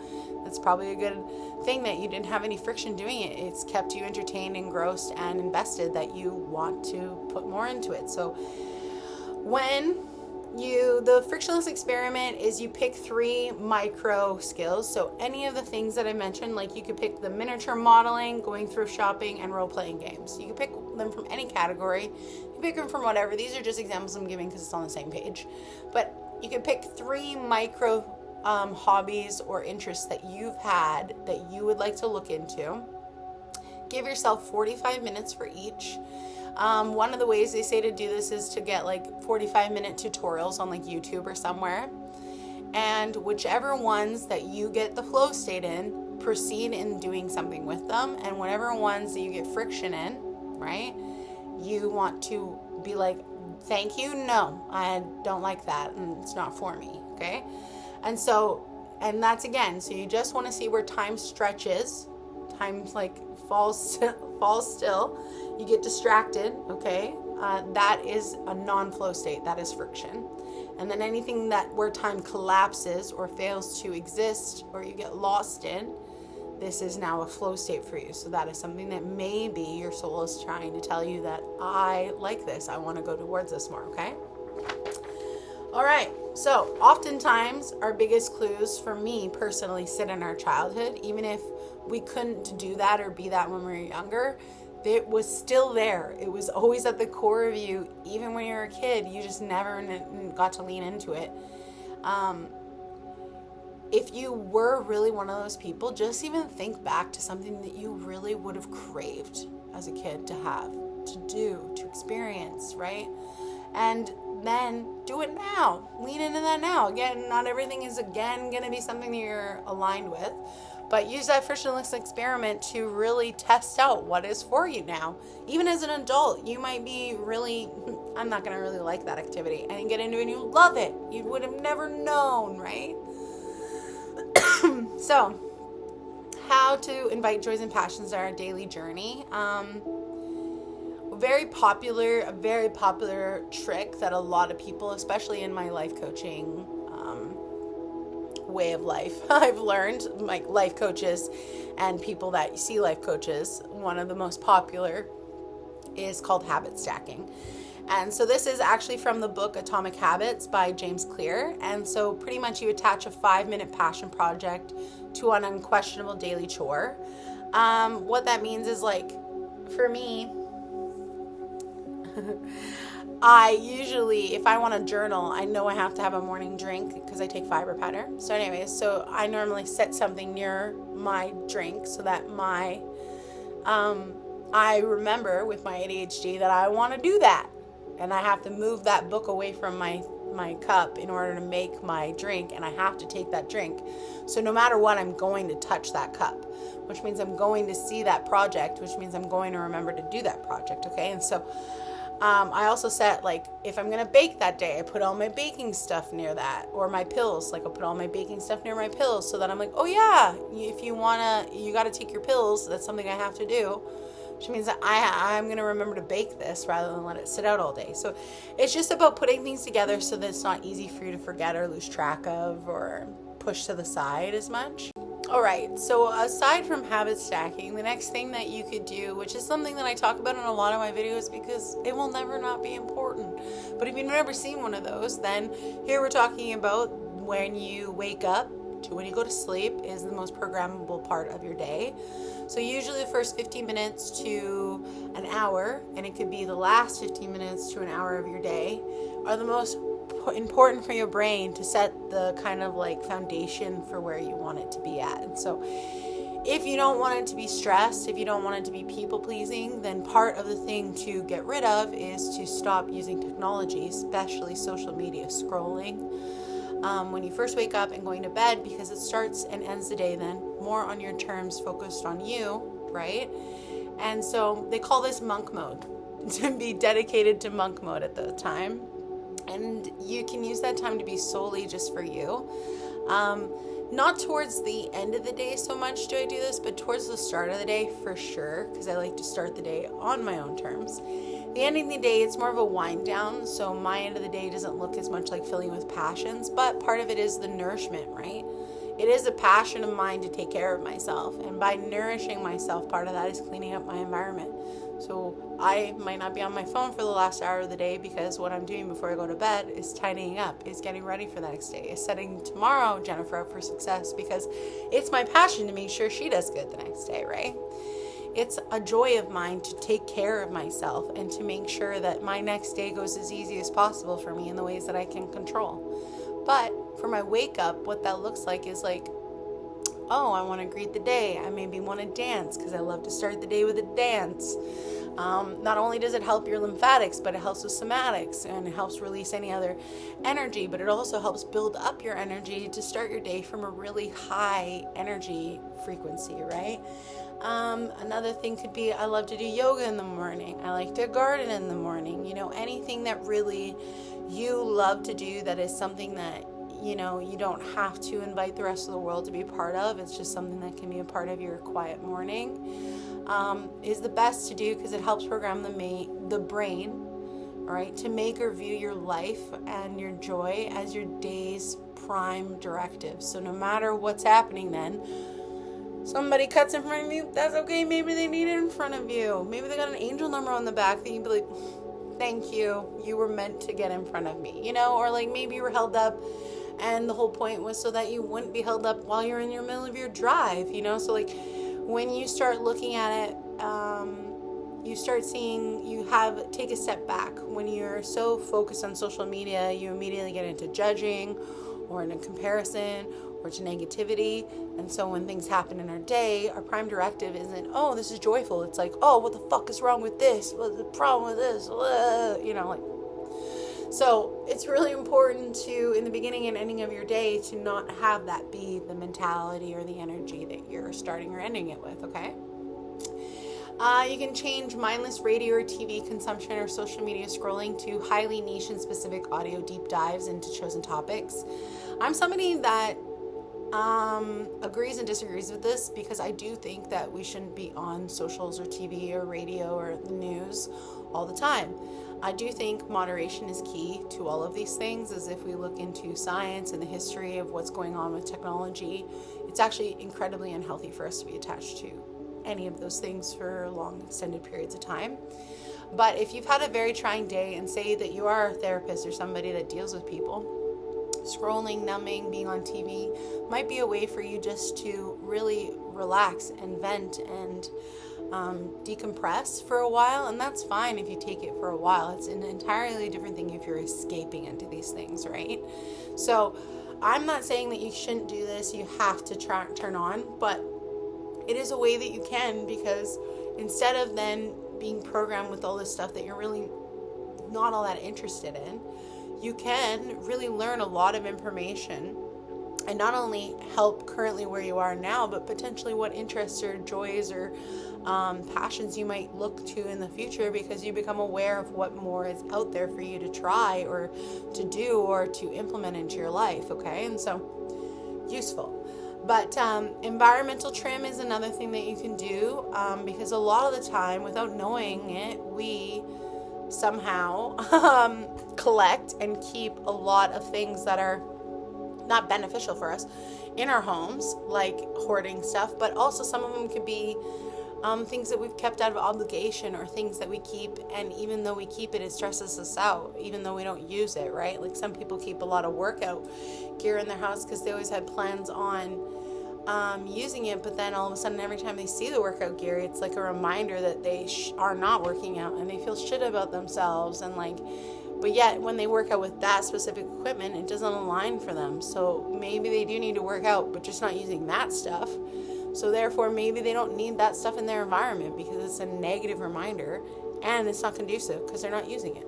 So in environmental trim, you look around your home, your workspace, and you remove at least 3 things that give you stress or feelings of obligation. And then you replace them with an item or a book or a tool that instead represents your joy. Hence, when you look around, a lot of my stuff brings me joy. But a great deal of what you don't see is on this wall that I am facing is more of my responsibility stuff, right? And a lot of that is books, a lot of that is my tarot cards or my dictionaries or my journals and stuff like that. But over the years, anytime I don't use something for a whole season of a year, so not just this season, but if I don't use it next summer season too, then that's something I'm probably never going to use. So I get rid of stuff that I don't use, but it takes me a while to decide that I'm not going to use it. I get rid of stuff that immediately I just don't feel aligned with anymore, because I've collected a lot of stuff over the years. Not all of my interests and all of the things that matter to me at one time still matter. But there are a few things that I might never get rid of, and there's okay with that because they bring me joy. So the whole point is, to know that some stuff you're going to naturally want to get rid of, but then there are other things that you're holding on to because you keep telling yourself like you're stuck with it and you're obligated and you put the money in, and so you have to keep it around, but it makes you feel like crap, you know. And these are the things that you need to start looking around and being like, no, actually I don't. This doesn't suit me. It doesn't fit me. I don't have to make myself forced to fit into this role to use this or to feel like I am obligated to staying with this, okay? So another thing is the good enough boundary. This is probably one of my favorites because, as I've spoken about early in this video, is about the perfectionism, right? I read this book, How to Be Perfectly Imperfect, by Candy Williams, and she talks of this, and it's a little bit different. She talks about struggling and versus surviving or striving. Like, we can strive for better, but if we're always setting the marker at 100%, we're always going to be struggling to get that. When we set the marker at 80%, we can strive to the 100, but then we're not beating ourselves up if we don't make it, because 80% is still a really great mark. If you're in school, 80% is still like B, A minus average. Like, you're not doing bad at that kind of level, all right? And we have been failed in our life to tell us that we are failures if we're not always at 100%, which 100% is not sustainable all the time, not every day, okay? So there's more people that have talked about this good enough boundary, though. There's Herbert Simon. He says maximizers always try to do the best and perfect. So these are the 100%ers always, right? Versus satisfiers, who accept that good enough is to meet goals. When you are satisfied with things to a certain level, you are not beating yourself up about it. You're not focused on the fact that you weren't 100. You're like, it's good enough. I'm feel good about that. I did it. I'm great. Right? Which is where I'm at with these videos. I had to specifically decide my quality, my sound, these things. None of them, my hair, my makeup, none of them are always going to be perfect on here. And that is still good enough, because the message is still the same, regardless if I flub it up or if I have editing issues or if my camera sucks. The message is still the same, and that's good enough for me. And I'm happy with that. But if I was one of these maximizers, right, I would not be able to release a single one of these episodes until they were 100% good. And then even when I would release it, because nothing can be perfect, right, I would release it and still feel terrible about it. And that's how I used to feel about everything I did, right? And I was significantly unhappy with life, because you're always criticizing yourself. You're always judging then, because everything can always be better, right? But there is some beauty in knowing that things are good enough as they are, and being grateful for them to be existing in that state. Rough or perfect, because perfect is rough and rough is perfect to me anyway. But yeah, for me, highly recommend not being somebody that's consumed with getting the 100%, because you are specifically telling yourself that you're not allowed to be happy until you hit that with everything. And to have that ideal for yourself is highly unrealistic, okay? And I like unrealistic dreams. So if I'm telling you something like that is unrealistic, it really is. And in a negative sense. It's not unrealistic because you can't attain perfection, in the sense of like, you could get 100 on stuff for sure. It's unrealistic to expect yourself to be at 100% every single waking moment and every single thing that you do in this life. Because part of our task here is to fail and learn through our failures, to make mix-ups, you know, to release bad stuff and get better and still be okay with what was the beginning, right?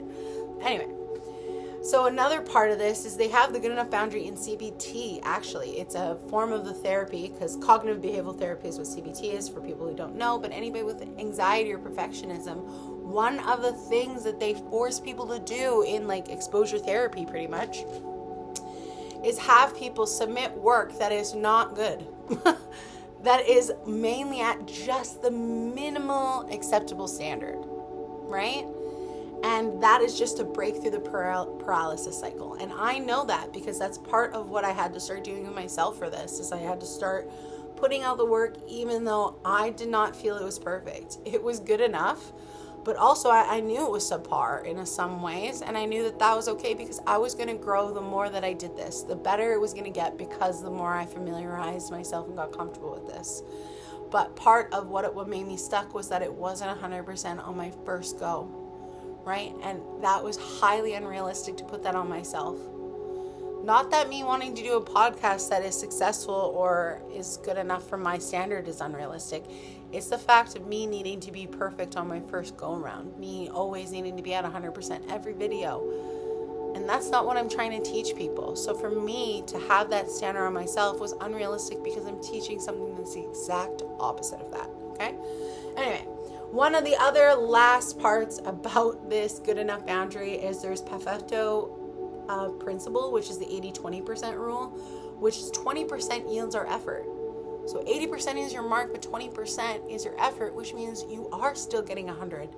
because 80% is a result of what you've done, but you're not accounting what you took to put that in there to get that. And that's your other percent that's missing, right? And so it also means that to achieve that 100%, the effort that it would take would be extremely amount, and you're really not gaining that much to hit 100 at that point, because you've already gained so much by doing like only the minimum. But to get that higher mark, to get that 100%, would be a complete like intense level of having to go so far in order to achieve just a bit more, right? Which is why being good enough at some point is nice, because you're not stressed about having to put in this exorbitant amount of effort just for this little itty bitty, oh, I got 20% more.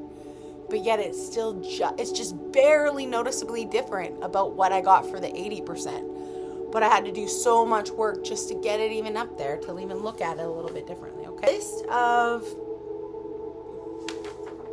joys and passions that are most powerful for us would be like the most powerfully healing for us. I have a list of them here. Everyone's going to be different. This is just a list that I've drawn up that are specifically linked more to healing, right? And to be powerful in that way of transforming us. Foraging and plant care. So playing with soil, digging through or going through trails or digging through trails, plant identification, writing, drawing, sketching, baking or slow cooking, taking time to create nourishment along with repetitive actions is incredibly powerfully healing for us. Pottery, clay sculpting, hand knitting, basic woodwork, or any other tactile crafting. Go for some aimless wanderings, no destinations or distractions. Yoga, stretching, dancing, somatic movement, any slow intuitive movements, focusing on releasing tight muscles without trying to sweat. Water immersion play, casual swimming, floating, sitting near water. Intuitive abstract painting, watercolors, acrylics, finger paints. Use without a plan and choose colors based on your mood. And then there's casual music making, sound therapy, playing for vibrations instead of learning a complex song. You could do scrapbooking or collages, immersive cozy reading, stargazing, or watch the sunrises or sunsets.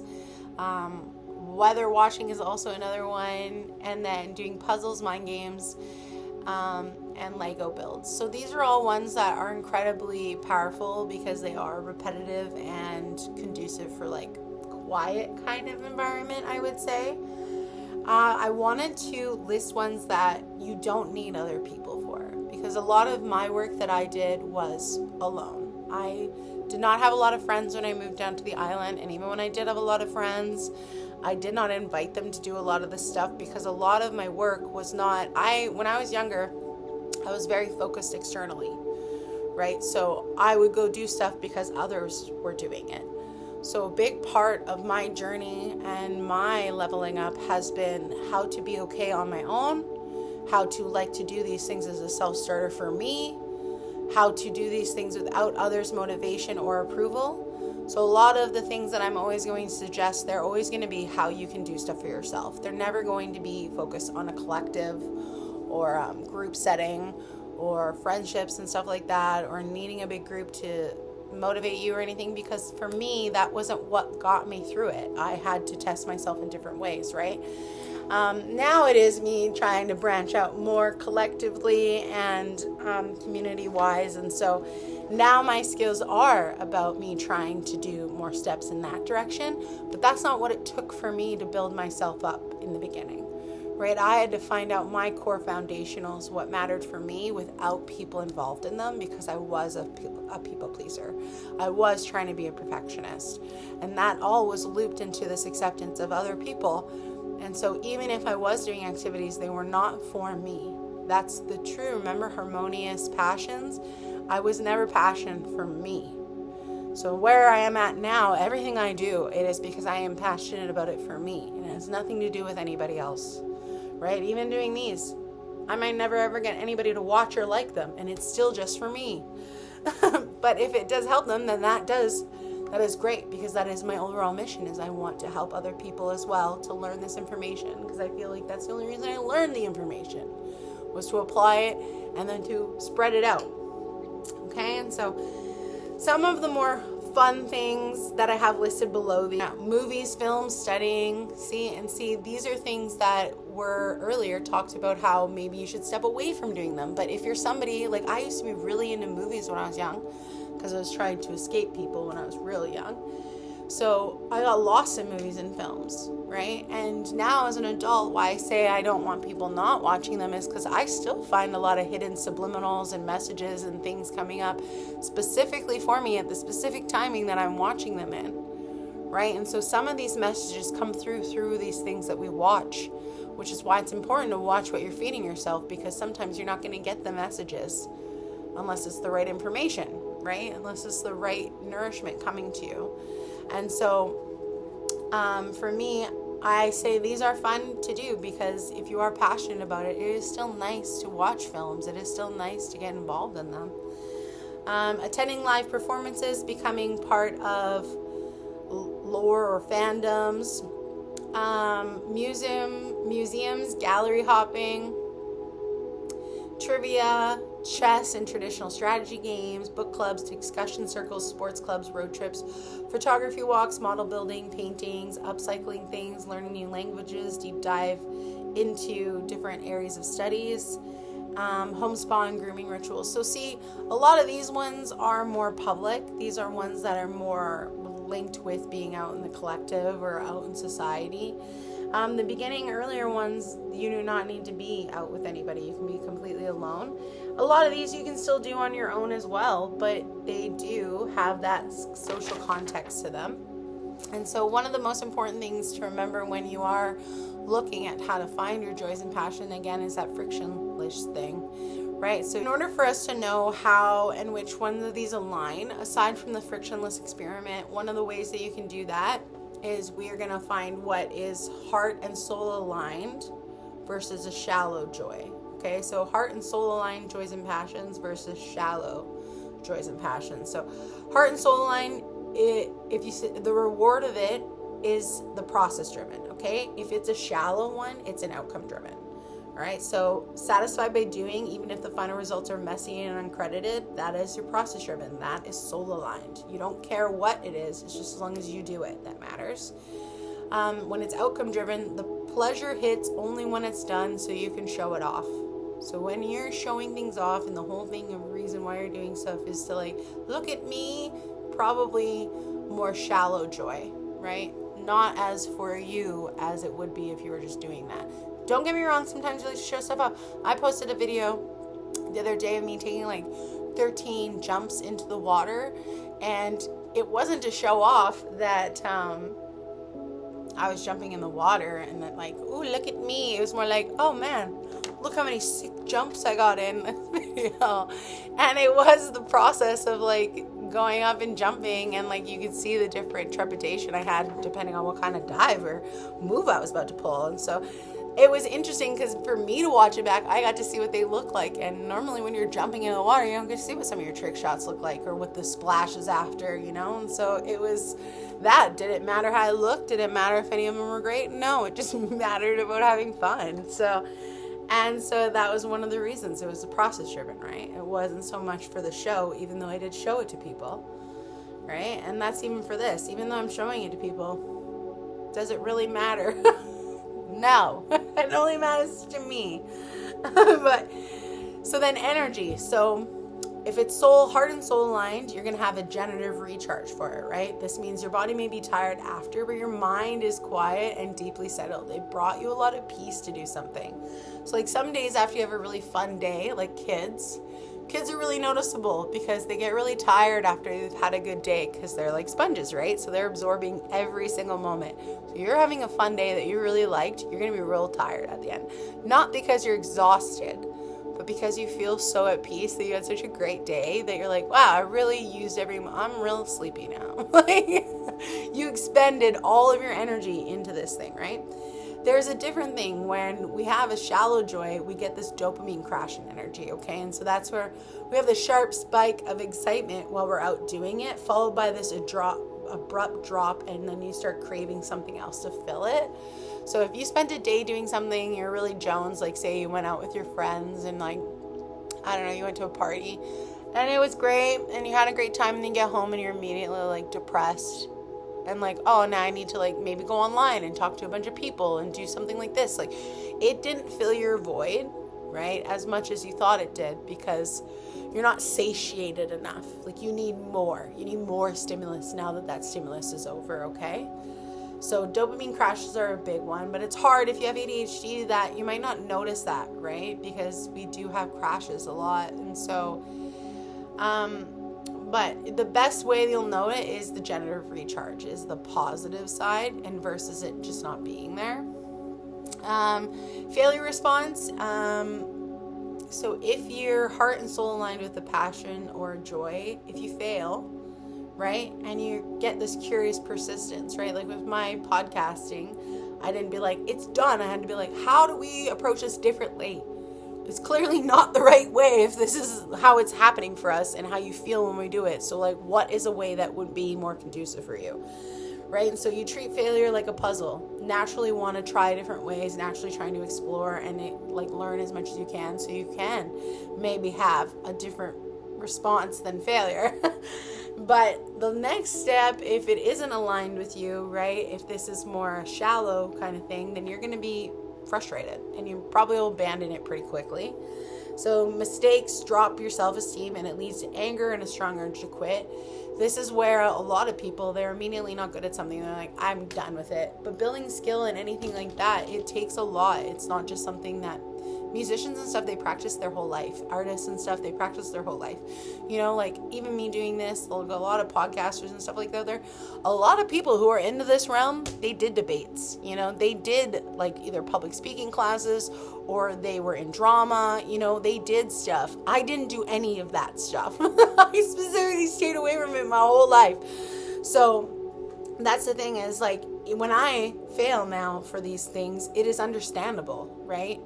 And when I fail, if I'm trying to sing a song or if I'm trying to do a specific art in a certain way and I don't do it right, it's natural for me to think about that way. And so I might look at a different way to go about it, but sometimes I'll be like, I don't want to do it perfect. And it's okay that I suck at that. Like, I have post singing videos.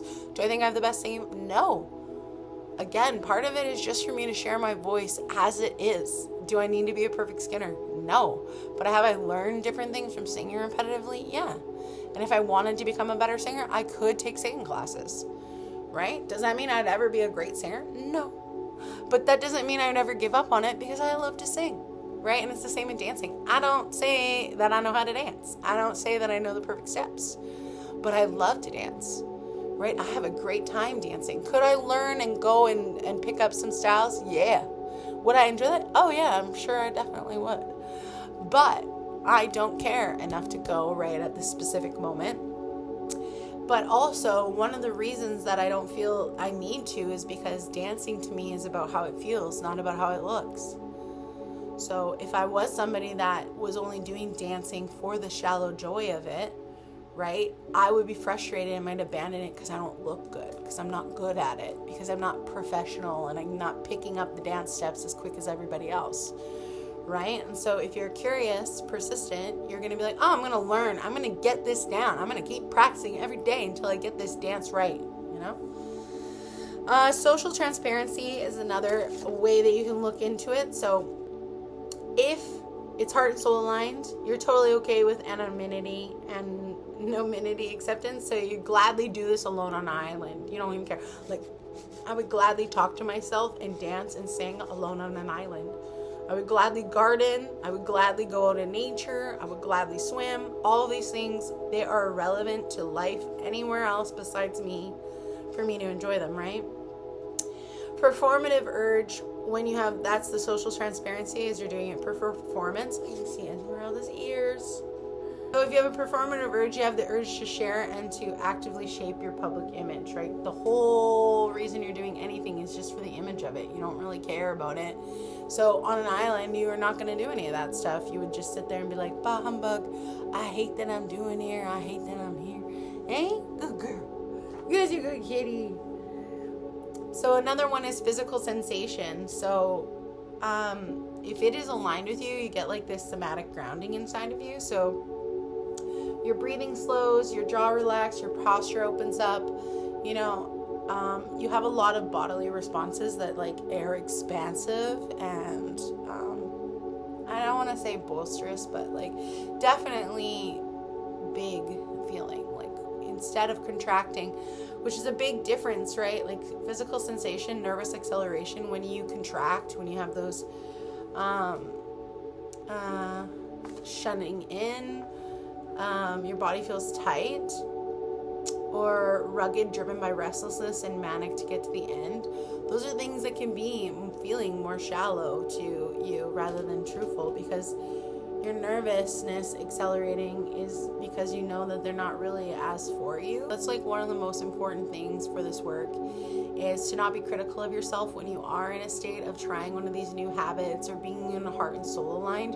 You will see it is not about the judgment aspect. It is not about being the best. It is truly about just knowing that you get to just have playtime and to enjoy and to explore. And if that is making mistakes or making a fool out of yourself, then so be it. You know, that's all a part of it. And so when we are in a less critical state, we allow ourselves to strive for what we can do, what is possible, rather than having to struggle towards something that we're not really ready for necessarily or as invested in or care about. And so the boundary there is knowing that you are good enough as you are. You don't need to be perfect. And anything that is truly heart and soul aligned with you, that's how it's going to feel, is that you don't really need to be the best for it. But part of doing this work is reminding yourself that, because sometimes I can still be on myself about it. And part of it is just remembering that, like, that's not what it's about, you know, and focusing on all of that is always going to take you out of that heart center of what it actually is about. Okay. So in most of my videos, you'll know that, you know, I talk about utopia, and that's no different in this one. One of the reasons this area matters the most to me is because I want to create a utopia. And in doing that, we have to know that a broken and hurting world cannot be fixed by more of the same. A utopia must be built from the bottom up, and that starts with individual alignment, which is why all videos are about how one can get there and how that plays into the grander vision, right? And so to change your world means changing our own. So some points or facts to always keep in mind when we move away from this video is that we cannot pour from an empty cup, okay? Joy is what helps refuel us. So when you feel lost, when you feel drained, when you feel like over it and don't know what's going on, one of the best things that means is it's an invitation to come back to refuel yourself with the things that you love and to approach everything that you're dealing with that full cup again, right? When we have to break systematic conditioning that profits off our survival and unhappiness by offering quick fixes and joys to help us actually find what is real and sustainable on our own. So instead of going with the systematic conditioning that, oh yeah, you get this like and these followers and this friend group and that's going to make you feel better, or this perfect house and perfect body, that's going to make you feel better for this moment. It's not actually going to make you feel better in the long run, and we have to find out what actively is going to do that for us to make it sustainable for ourselves versus what society is trying to teach us is what the magic antidote is. So being in constant survival mode turns off empathy, but joy activates the nervous system, expanding our capacity to care for others. One of the reasons they do not want us to have empathy is because then we cannot get into our joy because it blocks us from connecting to ourselves. They are incredibly aware of how powerful empathy actually is, and one of the reasons they want to dismiss it or remove it from our existence and make people feel silly for having it, right? Like people like Elon Musk saying that we're lesser than for being empathetic, is because they know that the more we have it, the more we'll care about each other, and the more we care about each other in the world, the less we're going to be okay with what's happening around us. So the more that they can keep doing that to us and turning off this empathy, the more we're okay with them treating us foully, treating the world foully, treating the animals foully, right? So they literally want to remove this empathy from us for a reason. They want us to not be able to change this world, and without empathy we won't, because then we don't care, you know? Anyway, flow state, again, being present, open, and immersed in the time at hand should be our natural state, our blueprint. That's what we should always want to be. Okay, this allows us to shut down self-critical, ego-driven centers, allowing us to be less defensive and hostile, more open to collaborations. When we're not in flow state, when we're in that humbug state, we are very defensive. We are very against each other. Everybody's competing, rather than working together and caring about each other. But when we're in a collaborative state, that person coming up to you, it's not like, oh my God, what do they want now? It's like, wow, what an opportunity to talk to somebody new. And so when we get rid of that self-denial and self-criticism and everything like that, and just being in that flow state of being harmonious and enjoy, we really get to make the most of all these opportunities. And with empathy, that allows us to open doors that would be very hardcore shut if we didn't have empathy, because we're turning every situation into something that is a threat. Passion, doing for the love, should be our goal over obsession passion, which is doing it for the status, because this harmonious passion is what builds resiliency. The moment that we know we're doing something just because we love it means that no matter what happens, even if things fail, it doesn't matter, because that's not why we did it. But if we're doing something for the status of it, the moment it fails, our resiliency goes down, because our identity becomes entrapped in the success of that, and therefore means when we fail, we're a failure. Not just I failed at that, not just this is a momentary lapse and mix up that I can learn. I suck, I failed, I'm not good enough, which is why resiliency starts to diminish. But when we actually use this harmonious passion, we realize that no matter what we do, we have this innate place that we're still loved, worthy, we're not a failure, we're human, and we're allowed to make mistakes and learn from them. So utopia is an open practice, okay? What that means is, unlike our society now, where most is static, which static means unchanging and stays kind of the same and open to evolving. Utopia is never trying to get to that place. It's never trying to get to one system that never changes, one way of life that never changes. What it is realizing there is no perfect destination for us to get to. It's an evolving organism that is always trying to evolve and adapt to the best of life for all, okay? And so it's a living and breathing byproduct of a society where individuals are allowed and encouraged to operate at their highest, most joyful frequency. And when we're at that place, we realize that in a utopia, a lot of what they put on us is not allowing us to operate at our highest frequency. It's actively trying to dismantle those from us, okay? And so I invite everybody to return to their joys and their passions and to do it in a harmonious way, because it is generally going to allow us to build the life that we want, and that organism of a society that allows us to exist harmoniously in a very authentic, beautiful, loving way, versus a system that they're trying to squeeze us all into that is not actually built for life. It's built for robots, okay? So closing points here, we're done now, is just that when I first got into life coaching, near completing my bachelor's for psychology, I was very hard on myself. Perfectionism was something that confined me so much. A big area that helped shift this for me was discovering my needs, as inside those I also found what I truly cared about, what I wanted, what I needed, and to focus on to feel good. And once I discovered those, it was easy to find the joys and passions associated with them for me. It brought new ones to light, but also reminded me of ones I'd forgotten that I had been lacking and trying to fill a void in other ways, and strengthened my bonds to ones I already knew mattered, but the rest, all that pointless excessness that had been plagued me for so long,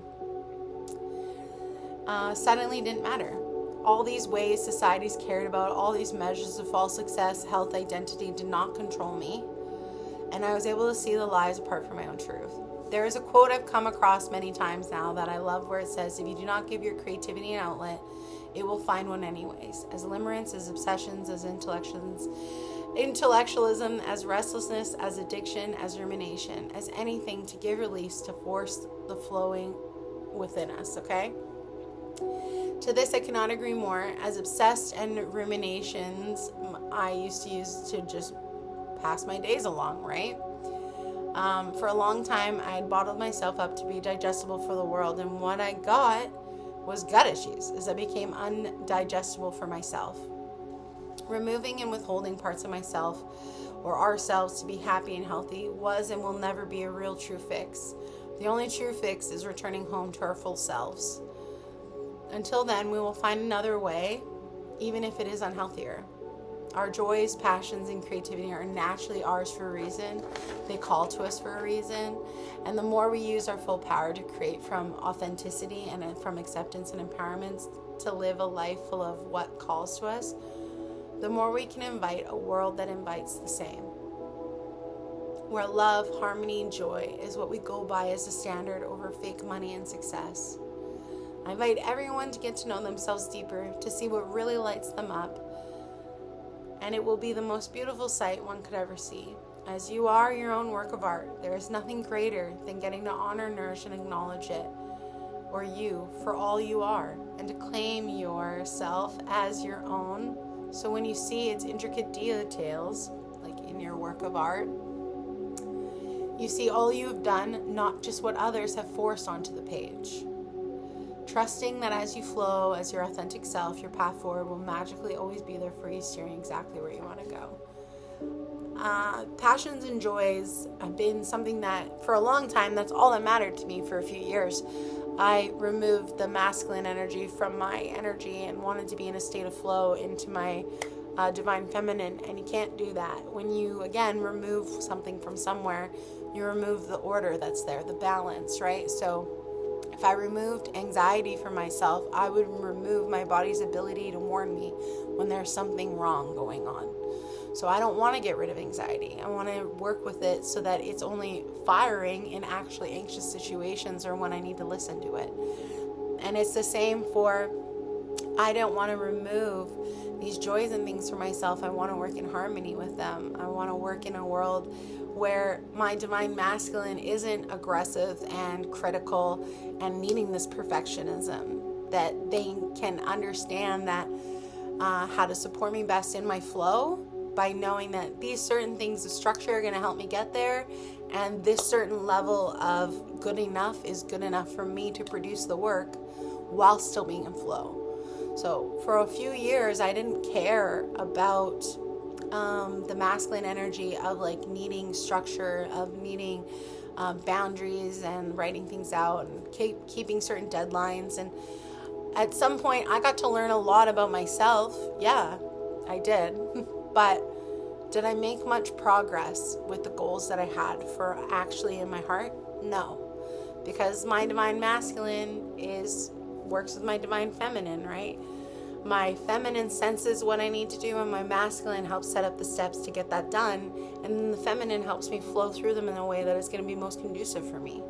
I need them both. When I try to remove one, I remove the process of the other. When I am only divinely masculine, I only care about the results. I only care about perfectionism. I only care about this. So it doesn't matter if I'm nourished. It doesn't matter if I care if this feels good or not. Right? And it's the same with the feminine. If I only care about how I feel and not actually doing the work, then I'm never going to get stuff done. If I have no deadlines and if I have no background for myself and it's just whatever I feel for that day, then just getting up and laying in my bed could be good enough for the day, right? And yet in a year's time, if all I did was get up and lay in my bed, I will not feel good about that, right? So it's not, you need them both. The harmony is there by using them both. And joys and passions, they invite that flow back into us, that feminine energy of how to nourish and listen to ourselves about what we need the most, but then that masculine energy to be I'm going to enforce that in your life. I'm going to allow you the ways, stepstone to get there and to bring these things out. But having joys and passion in your life and utilizing them is probably one of the key things that helped me get back in touch with myself, because they're what woke me up. They're what freed me from all this other baggage, right? And a lot of that extra baggage, a lot of that was unhealthy divine masculine energy that this world has been built off of to say is what we should be operating in. And even the men, not just the females, but everybody is not doing well because of that. So the ways that I talk about, they're trying to bring this back into harmony so we can understand the importance of both, but also to recognize that a big part of going forward is having to go back to us, back to that core, right? And the more that you can get into that core of you, the easier it's going to be in the future for us to battle anything that is outside of that, for us to battle all these fights or these lies of a world that is sick and unhealthy that we do not have to stay in, that they say that we have to. I don't believe you. I don't believe you that that has to be what it is. I don't believe you that that's the way it is always going to be. I don't believe you that we all have to pretty much die for certain people to survive. I don't believe that we have to have toxins and stuff in our foods and in our programming and in our everything. I don't believe that that's how we have to exist. I don't believe that money is the greatest value in the world. I don't believe that empathy is stuck and shit, and I don't believe that art should be dying, and I don't believe that AI should be the thing that's making art and that's making things for us. You know, I don't believe that we should be tapping out. I think we should be tapping way in, and pulling your joys and passions at the forefront of your life is going to help you tap in way more, because the only reason we started tapping out was because of the unbearable pain of tapping in. And that's because half of what we had to tap into was being forced to do all this shit that we never felt called to do, that never felt right, that never felt authentic, and we were being told that's the only way, that's how it is. But I tell you now, it is not the only way. The way is still open for you to find out when you do all this research into yourself, and it will reveal itself. And some of us, the lucky ones, you have found this on your own. But the ones who truly take longer to find this, do not think that that is anything bad about yourself. Know that when you come into harmony with yourself, it will be that much more victorious, because you spent that much more longer lying to yourself, right? And feeling forced into something that you weren't. So when you finally come into that harmony that you felt and denied for so long, it will be that much more profound for you. So do not doubt yourself, even though it's taken a long time, even if you're older. Follow those glimmers, follow that gold, follow those joys, follow those passions, follow those beautiful things in life, because trust that that is going to be what helps saves us in the end. That's going to be what helps pull us forward. That's going to be what helps us through the darkness, is following these things that are truly heartfelt and soul aligned. Okay, so that's all I have for you today. Much love to everybody. Hope you have a great day and that you learned something a little bit from this video, or if not, that it just speaks to you in a good way. But thanks for listening, and until next time, take care. Bye.